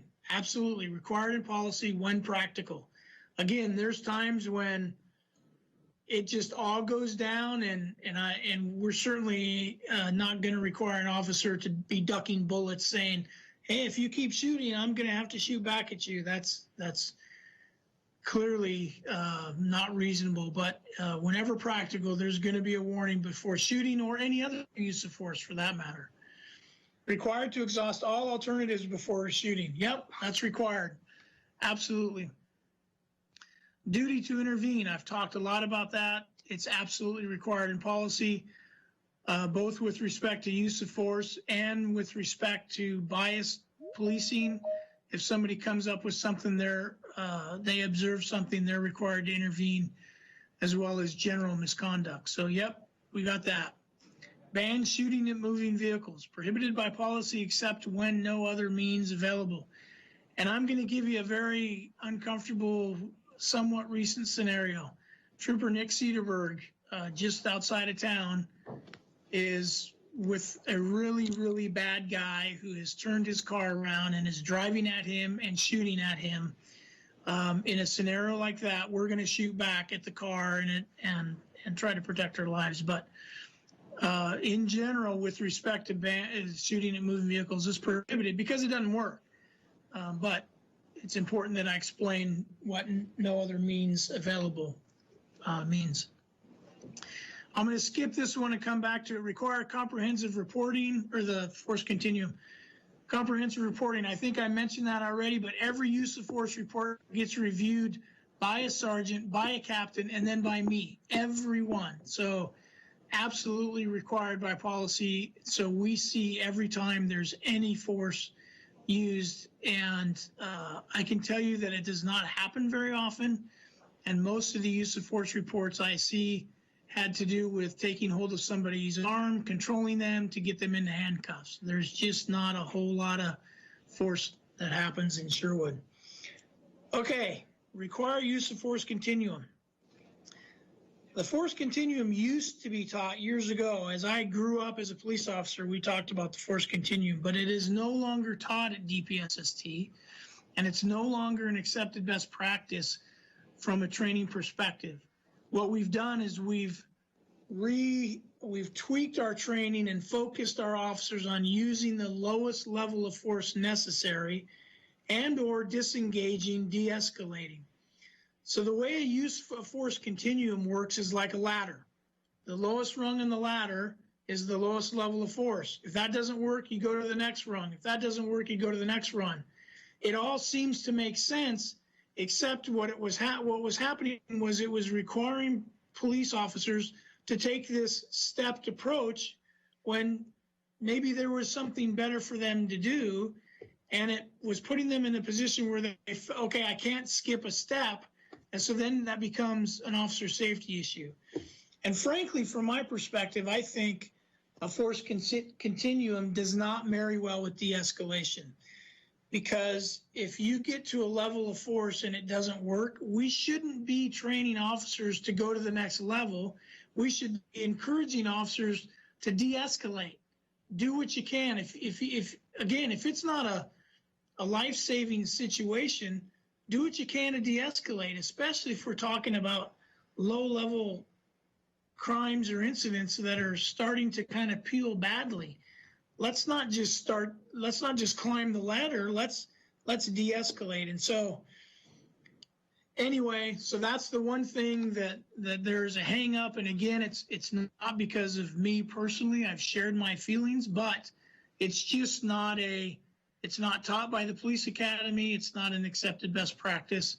So that's the one thing that there's a disconnect on. But otherwise, we have the other ones absolutely covered.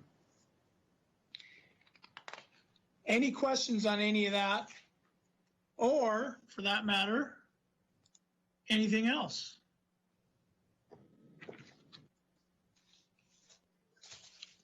Mayor. Thanks, Chief. Thanks for that presentation and going into the detail that you did. We mentioned earlier that we are on the third year of our staffing goals for our PD. Not everyone's familiar with it. This year we added 2 officers to the PD. I could answer my question for me, but I'm going to let you. Why was it important for us to add 2 more officers to the department this year? Assuming that they are patrol officers. Right. So it really relates back to the plan, right? So I was tasked to put together a staffing plan that would meet the needs of the present and begin to prepare us for the future. And that's the plan that we put together. And so 2 officers in an administrative position last fiscal year, 2 officers this fiscal year, and 2 officers next fiscal year. That filled positions that we didn't have. That increased our supervision. It increased our investigative capability. It's positioned us to add school resource officers when that opportunity comes. And equally important to all of that, it will allow us to strengthen our patrol scheduling so that we can be assured that we're going to have a minimum of 2 officers on duty 24 hours a day, 7 days a week, 365 days a year, without paying overtime. And to do that, we have to have 3 officers on the schedule and available. And so that's why that plan is important for the present. For the future, the plan is important because if we continue to fall behind as the community continues to grow, the process of catching up just becomes that more difficult. And we all know the community is growing. It's growing differently today than it was 15 years ago, but it's growing nonetheless. And to provide the level of policing that we want, right? One of the criticisms of community policing, one of the fair criticisms, is that it is resource intensive to police relationally and to police in the right way and to make sure you have enough officers engaging so that you're able to do what you want to do, and you don't have a single officer on calls where things may go bad, and there's just you have to have the appropriate staff to do that. And as Sherwood grows and we look at what the next 5, 10, 15 years are going to look like, we have to be in a healthy position where we can keep pace and maintain the livability that we have enjoyed the last 10, 12 years, that we enjoy today, the next 12, 10, 15 years. So that's why this commitment is important. And listen, it's not lost on me how much of a commitment it is, and that it's difficult decisions have to be made.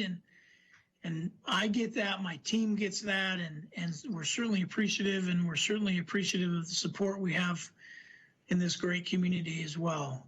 So hopefully that covers what you wanted. Yep. Thank you, Chief. Any other questions? Something I didn't cover? I guess not. So before I turn it back over to Joe, just my final words, Mayor, are that just encourage anybody that's watching on YouTube, community members, please, if you have any questions, let me know. I am a relational person, right? I love meeting people. I enjoy coffee. I know that we have to be somewhat cautious and drink coffee through our masks and 6 feet away from one another, but I think there's still an opportunity for our community to get to know us and for us to get to know our community, and that starts with me. So you can email me any questions. You can call, you can whatever. Love, it's Sherwood's Police Department, and it's an open book. So I appreciate the time to share all of this tonight, and I've talked long enough that Council President Rosner now has a question. Darn it, Chief. Council President, I don't hear you. Go ahead.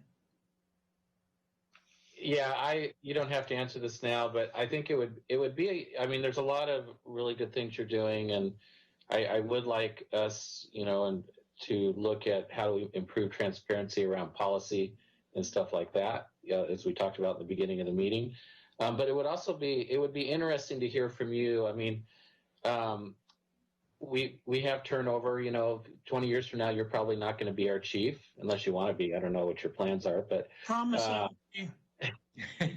But some of the things that you're doing, like the psychological evaluations, and some of these programs, these are programs that you set up within the department, and it'd be interesting to hear from you what your recommendations would be. Should we be enshrining some of those programs in policy or ordinance or whatever it is to make sure that we have continuity into the future as we have turnover within the police department? Yeah, actually, that's like a perfect setup. I can't thank you enough for that. I have had a discussion with Erica Palmer from planning. She's working on the comprehensive plan, and I realize that as a part of that, there's the master transportation plan, or what, I'm going to get these wrong, right? There's the parks master plan and so on. I've been preaching and really interested for years in establishing what I, for lack of a better term, have called a public policy on policing. And frankly, there's no reason why we can't call it the public safety master plan or the policing master plan to fit in with that same terminology. But I could not agree with you more. I think it's critically important that this community establish those things that matter. What kind of level of service do you expect in Sherwood? What kind of services do you expect in Sherwood? I know we hear from a lot of people, we want more SROs. We love that. Okay, so how many? So let's, those kinds of things. What are the expectations for the police department? Well, they'll be accredited. They'll maintain accreditation. They will undergo a CIS best practice review I can't remember if it's every 3 years or every 5 years, Dave Nelson, but they'll undergo that. Absolutely, right? Those will be the expectations. And I just think that would be a great idea for us to move forward with something like that. And the reason I had the conversation with Erica is because I thought, why don't we include this as, there's so many components in the comprehensive plan. Why not include this? And she was intrigued by the idea, but that's where it's at. So, yeah, I agree. I think it's something to look at, and it's hard to change culture and maintain culture. It's really difficult to have culture last as turnover occurs, and I think it's important that we be thinking about that, as we plan. So, thank you. Thank you. Can I close the door or we go back in? Okay. Mayor, is that a question for me or am I dismissed? Sorry, Chief, I put my hand up again. One last thing. Not for today, but in the future, I think there's value in at least, I'm sure you look at this all the time, but to remind council of the scope of service calls that are proactive and reactive, and what those buckets kind of fall in, and we talked about level of service, but also I know that when officers respond, you turn around and you ask for help, be it the fire district or our chaplaincy or other services that are needed, because you can't be the be all end all for the community. But I think it'd be interesting to look at the scope of your calls of service and the different categories, at least on the initial call, and then what the help that is actually might be needed, that's not not truly law enforcement as we might see it. If that makes sense? Yeah, I think so. I think I know, but I can certainly follow up with you to make sure I have a clear picture of that. But awesome. Thank you again, Chief. That was great. Very appreciative and timely, and appreciate your open door to all on council and the community. Certainly appreciated all the hard, and thankful for all of the hard work everyone in the department does every day in our community. thank you, sir. All right, so we'll let Joe back in control of the thing, or Brad. So we're going to stay on this work session, Mr. Mayor. We Yep. didn't separate it. Yep. Maybe we'll take a couple-minute break. I know Councilor Griffin will be calling in for the Let's second take a 5-minute break, everyone, or 3-minute break, and we'll come right back. Thank you.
So Councilor Browse, can you hear me now?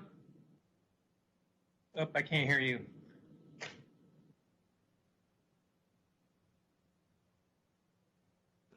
I'm muted. Okay, sorry.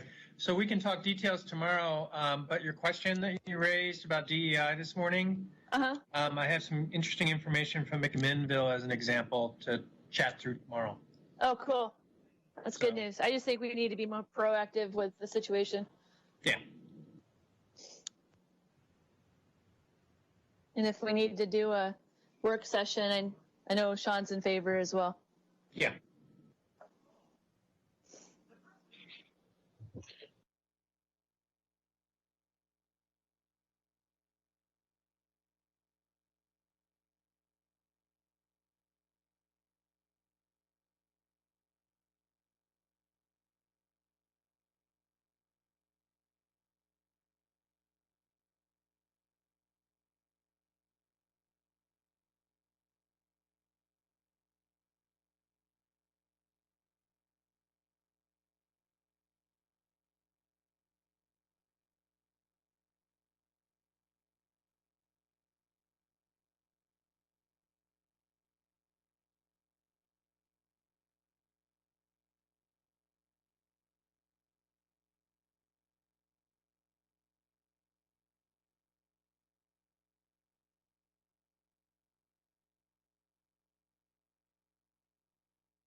That's me. Yep. All right. So, Brad, let's resume our work session. Are we back? Recording or broadcasting? Thanks, Brad. All right. So, second item on our work session topics is PERS early retirement program.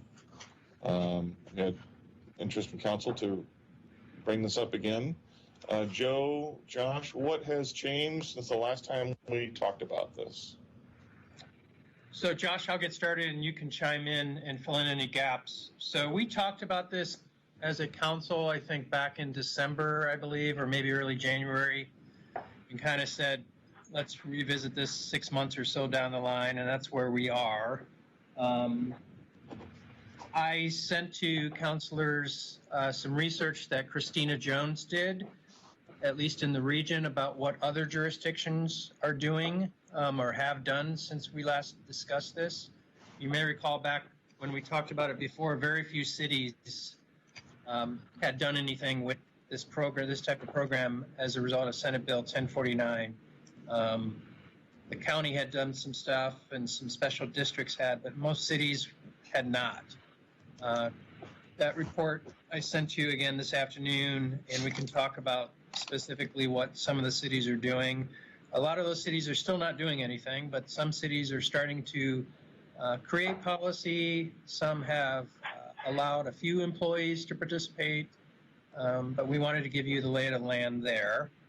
I think from a financial standpoint for our non-reps, one of the big changes is by doing this prior to this year's budget, when the city paid the employee contribution, there would have been a savings for the city. Since that's shifting now to employees, that savings or potential savings is no longer a savings to the city. I forwarded an email from David about potential savings earlier this evening, if you want to take a look at that. And then I think, Josh, the other change that you might want to talk about is BOLI and the whole pay equity issue. Yeah, so there actually hasn't really been any change from BOLI on the pay equity issue, and other than the BOLI's made clear that they're not going to issue any sort of guidance. They're just going to wait for somebody to make a claim under the pay equity law.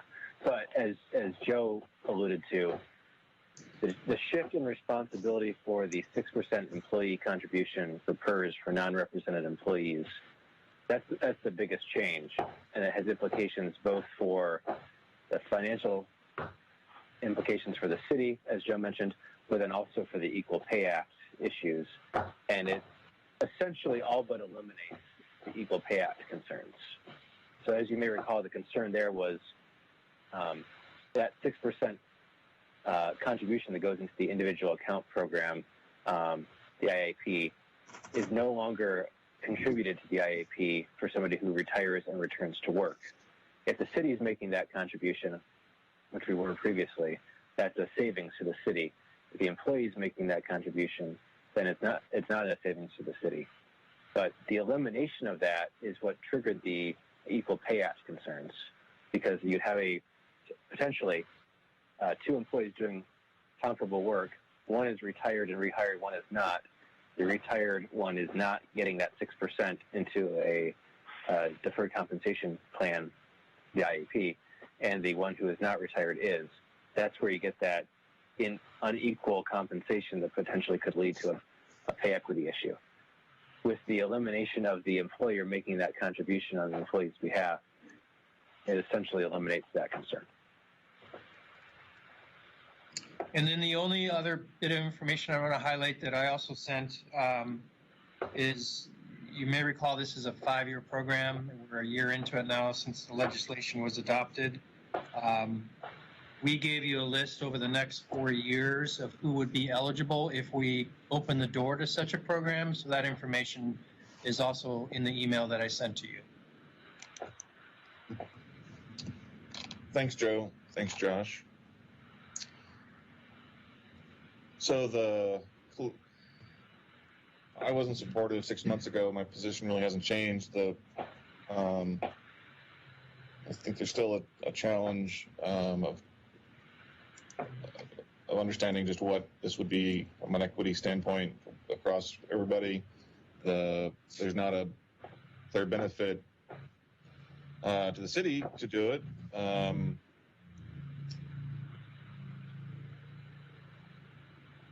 And I have some other points, but I'll let other people weigh in. But I just don't see the benefit of opening this door and trying to figure it out.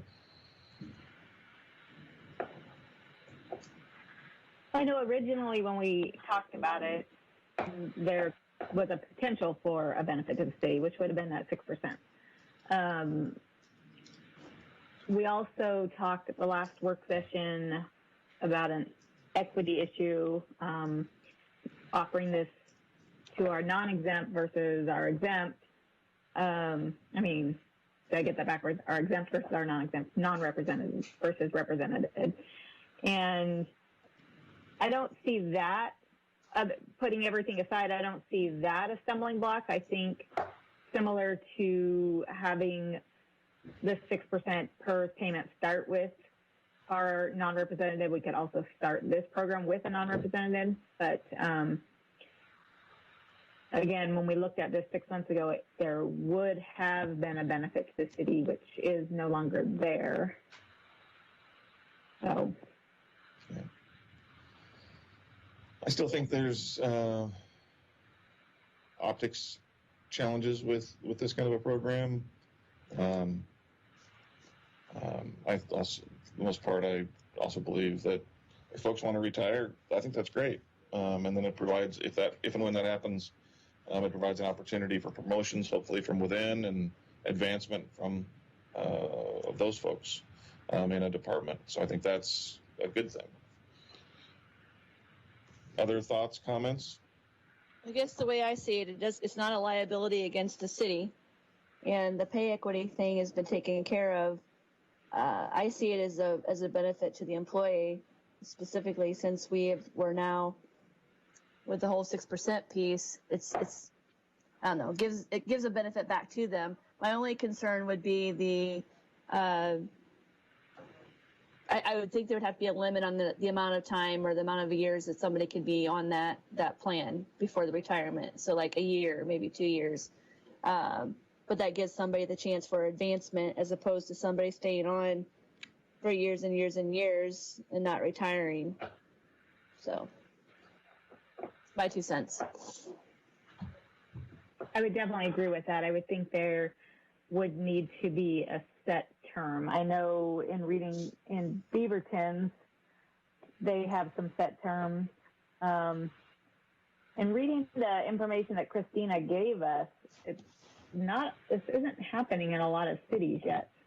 I was kind of under the assumption that maybe more had started this program, and I'm not seeing that. Some have no policy and just do it on a case-by-case basis.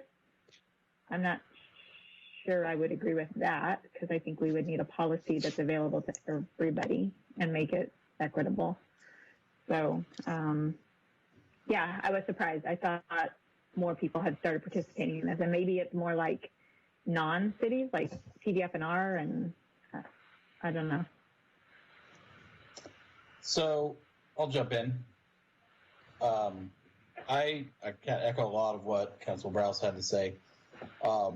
Even though there's not a financial benefit to the city at this juncture, I do see it as an employee benefit that we could potentially offer, right? I think there's always, anytime you can offer an employee perk or employee benefit or something that employees can take advantage of, I think that's a net plus, especially one that comes with little to no cost.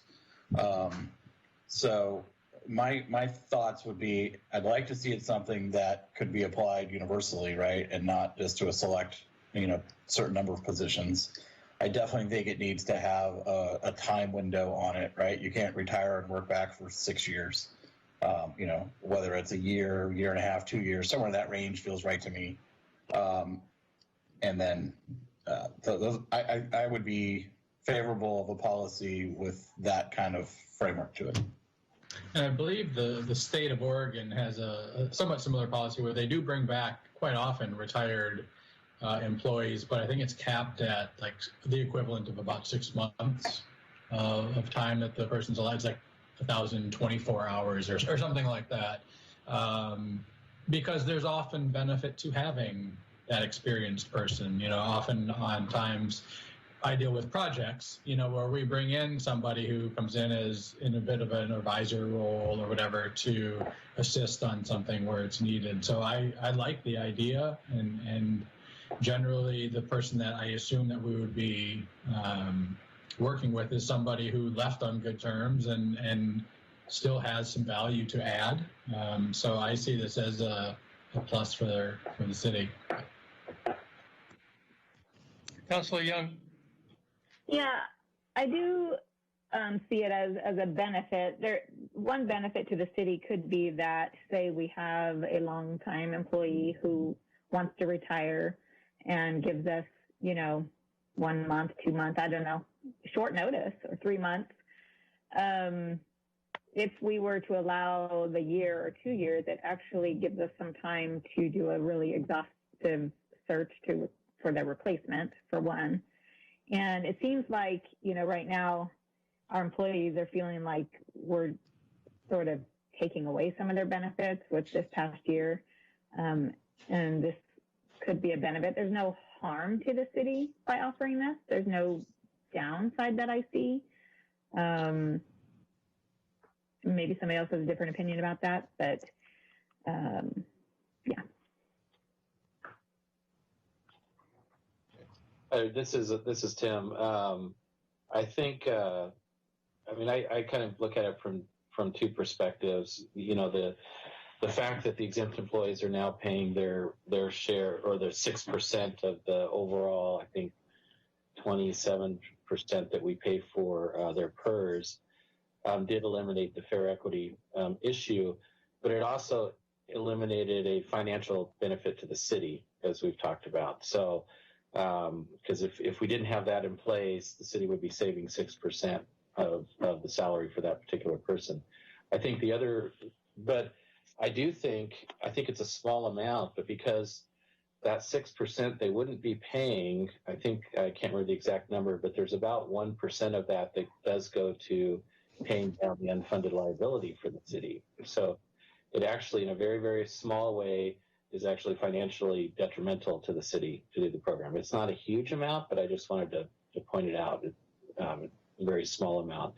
But the other thing I am worried about is public perception. It's as a taxpayer, you really don't differentiate between whether you're paying taxes to a city, a school, or the county. You're just paying your property taxes and you're paying your state income taxes and stuff like that. So it has the appearance of double dipping. It looks like, we have someone who's retired and then they come back and they're still making that full salary and taking a full retirement. So I think that is something we need to think about in terms of how the public will perceive it.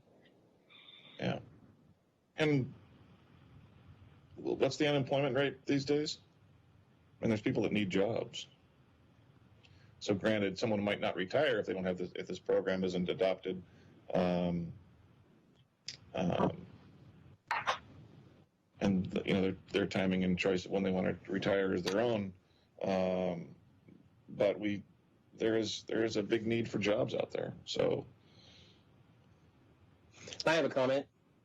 Yeah. So I like as I read through all those descriptions from the other cities, it seems like many of them would use it as a means to, like, we're in a pinch. We need someone with some expertise to come on board for a short term. So it didn't seem to me like in any of those cases that I read that it was supposed to be a long-term arrangement. It wasn't supposed to be like part two of the employment at the city or the organization. It was meant to be like a bridge. Like we are clearly transitioning from one person to a different person, and so we're going to have this bridging time. But it's capped, and almost it seemed like in every case it was at the city manager's discretion. It was a case by case basis. So I'm not opposed to having a policy that would allow it, but again, I don't see, and it's not always about what's the benefit for the city. It is sometimes absolutely, is it a benefit for the employees? But I wouldn't want this policy to become like the 6% policy became this year. I just don't. I would be okay with waiting another 6 months and see what other jurisdictions do. I mean, is it something we really need right now, or are we doing something just because? I'm not sold on it. Yeah, Tim's comment on public perception, I think, is significant. Councilor Wasn't Young, there hands up. Oh, because I never put it back down because, technology. Was there a recent something in the news where this policy was adopted and allowed somebody to retire and the public wasn't happy? Was that superintendent of some sort? It was Beaverton School District Superintendent. Okay. And that didn't go over too well with perception? There was a firestorm on people complaining about it, and that was pre-COVID. Yeah. I like the mayor's comment about, we have a pretty full roster of very capable subordinates who are ready to take on more responsibility. And as we look to the future and we are planning for the future, succession of various positions, I think that should be our focus. We should always be looking at the ranks and okay, who's next in line, and are we getting them ready? And it kind of makes it seem like, okay, well, now this person's never going to leave. I don't know. That's just if we have a cap on it, like Doug said, if we put a cap on it, it's like 6 months or whatever it is. Then there's always a door at the end. I get that, but I agree with Tim. The perception of double dipping it seems a little negative, and if it's not something we really need right now, I don't know. Another way to view the bringing up new employees and because we have a full rank, is that if somebody is taking the buyback program and we know that they're going to be gone in, 6 months, a year, what you name the date, then it gives you an opportunity to select that next person, and you can train that person through the role, because you know that there's a final date. So it's another training opportunity. Yeah.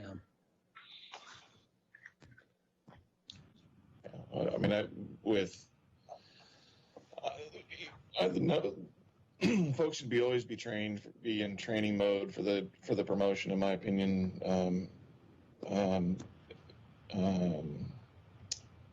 Certainly with the amount of sick leave, vacation time that folks are able to take, which they've earned. There are opportunities throughout the year for folks to cover supervisors, I would imagine, I would expect. So that's also part of, folks' training and building into a job, growing into a job. This is Tim again. One of the things I like what Russell said about having something in the city manager's toolbox for, special circumstances where there's need, to, cover turnover, do those types of things on a short-term basis. There's a certain amount of, that makes sense a little bit. I'm just concerned about something lasting a really long time.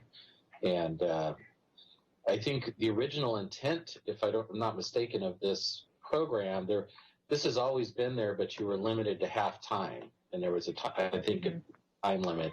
And the legislature changed that to full-time in 5 years.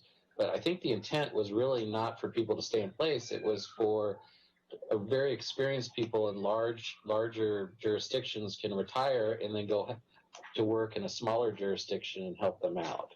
And I think that was part of, what they were thinking about. I'm not sure. I don't know, Keith, you may know more from the League of Oregon Cities perspective what the intent of this was, but I'm not sure we're even following the intent. I don't know. Yeah.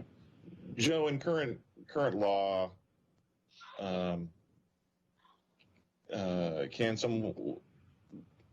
can people, prior to that bill being passed, folks could retire and come back for half a year? Is that correct? Yeah, there was, I think it was 1,049 hours, or there was a limit. There was a cap that was basically 6 months, I believe. So that existed before. And yeah, so in the event we needed this bridge kind of a thing, that exists, already existed. Yeah, but there was just a cap on how many hours someone could come back and work for you. So. And that law didn't go away, or was that thrown away and this replaced it? No, it's still there. It's still there. It's just that it's now been, because of Senate Bill 1049, my understanding is now you don't have those caps. But from the city manager's seat, if someone walked in tomorrow and said, I'm going to retire, they're eligible to retire, and you need some time to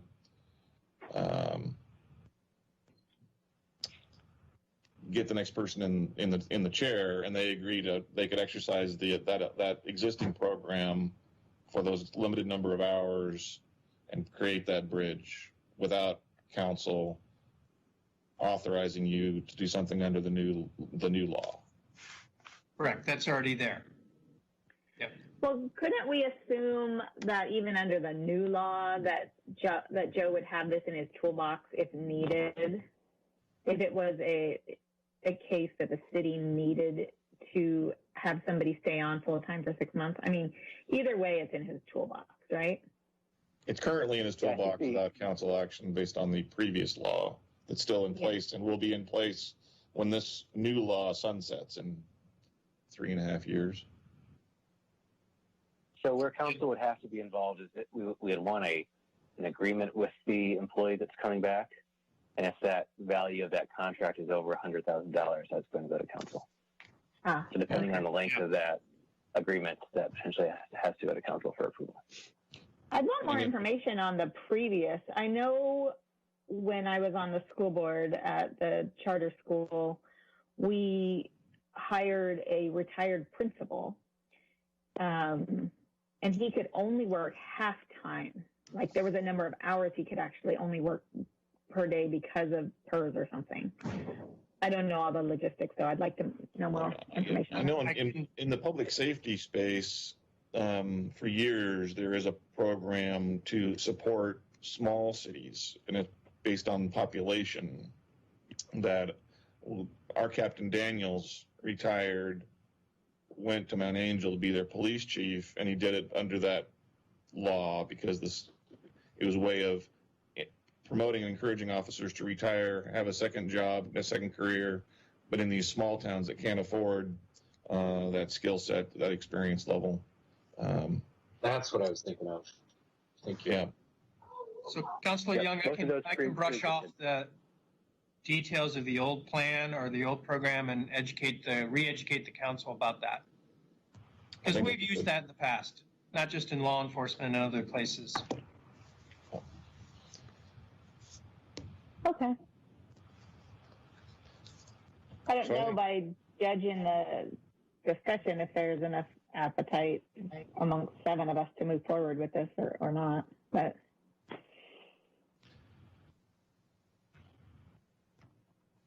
Other comments?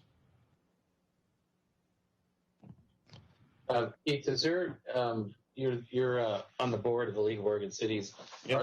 Are they, do you know if they're taking up this in the long session in terms of refining that bill to make it easier? You know, because like for now, like for instance, they could make it more palatable for the city from a financial benefit point of view if they relieve some of the fair wage issues. Like you could have someone retire, take forward retirement, and then only get a percentage of what they used to make going forward. So they're still doing really, really well, but it creates a financial benefit for the city. Do you know if there's any activity? There's no talk that's got to our level. I'll bring it up and ask to see if anybody's asking legislative council for any support with putting together a draft or not. But I'm not aware of anything. Okay. The big focus on the next long session is going to be financial. Budget. Yeah. Does anybody have the list of employees that would be affected by this in front of them, perchance? Yeah. How many of our police force? 1, 2, 3, 4. I guess the reason why I bring that up is the amount of time it takes to, I mean, maybe it's obsolete, but what I'm thinking is the amount of time it takes to get a police officer up and running into a new role. Having this buyback as an option would give us time to get somebody prepared. But maybe it's an obsolete thought because it's usually the higher tenured officers. So never mind. Yeah. So Councilor Browse, just a little bit more detail, the 4 people in 2020 that are eligible are all sergeant, captains, and chief. It's not the officers. And then there's one in 2022 in purple. Okay, thank you. I didn't have it in front of me. I'm Yeah. just thinking. So, kind of where I think I hear the group, correct me if I'm wrong, but not necessarily issue in making a policy using the new law, but educate council on the old law that is currently available to the city managers, which gives, in a case-by-case basis, the bridge opportunity to extend somebody for some point of time up to so many hours as a bridge. Yeah, I'd definitely like to know more about that. So. Yeah. And then to recap what Josh said, so if it's under $100,000, it's at Joe's discretion, but under council, is that right, council, or is it city council rules? Is that what it was? It's over $100,000, then it comes before the council? Correct. So any contract with an employee who was coming back to the city and had retired from PERS, if their compensation was above 100,000, you guys would have to act on that. Okay. And when we say compensation, does that just mean their salary without benefits, not the full package or the full package? It's all in. I would think it's all in. Well, fully all weighted. money. The total dollar value of the contract. Payroll is everything. Okay. Okay. Which once you add all that in, that covers a lot of our employees. Because our Yes. Yeah. Okay. All right, so we'll all get refreshed on that old law and see if we want to get together again. Anything else for the good of the collective? Nope. Thank you Stay all. safe out there this week. Don't blow off any fingers. Yes, and Wear your mask. Wear your mask, Sean. social distancing. That's right. I read a story today about someone went home from being somewhere in the States, took an elevator, and infected 70 people. Oh, wow. And it was all from touching the elevator. Ooh. Wow. Did I just read an article about the first child care center in Lake Oswego with 12 staff and 8 kids or something? 20 total. I just read that tonight. Yeah. Wow. So I'll put one plug in, and you may remember this. Tomorrow, the Chamber City noon call-in, Pat Allen from OHA will be the guest. So if you have interest in time. What time? Noon. On my calendar. Can you forward the? Yes. Yep, that'd be great. Thanks. I'll forward that out to everybody. And I think many of you probably already read the tea leaves, but for folks who are also watching, the numbers of cases in the state and in our county, and we're linked with our other 2 counties still, but it's definitely a coin toss at best about going to phase 2 on the 10th. Right. No playgrounds. So with that, yes, everyone have a great 4th. Be safe, and thanks everybody for spending an extra Tuesday night serving your community than normal. It's a great session. Glad we did this. Yep. Yeah. Thanks, everyone. Thanks, y'all, for putting together. Good night, all.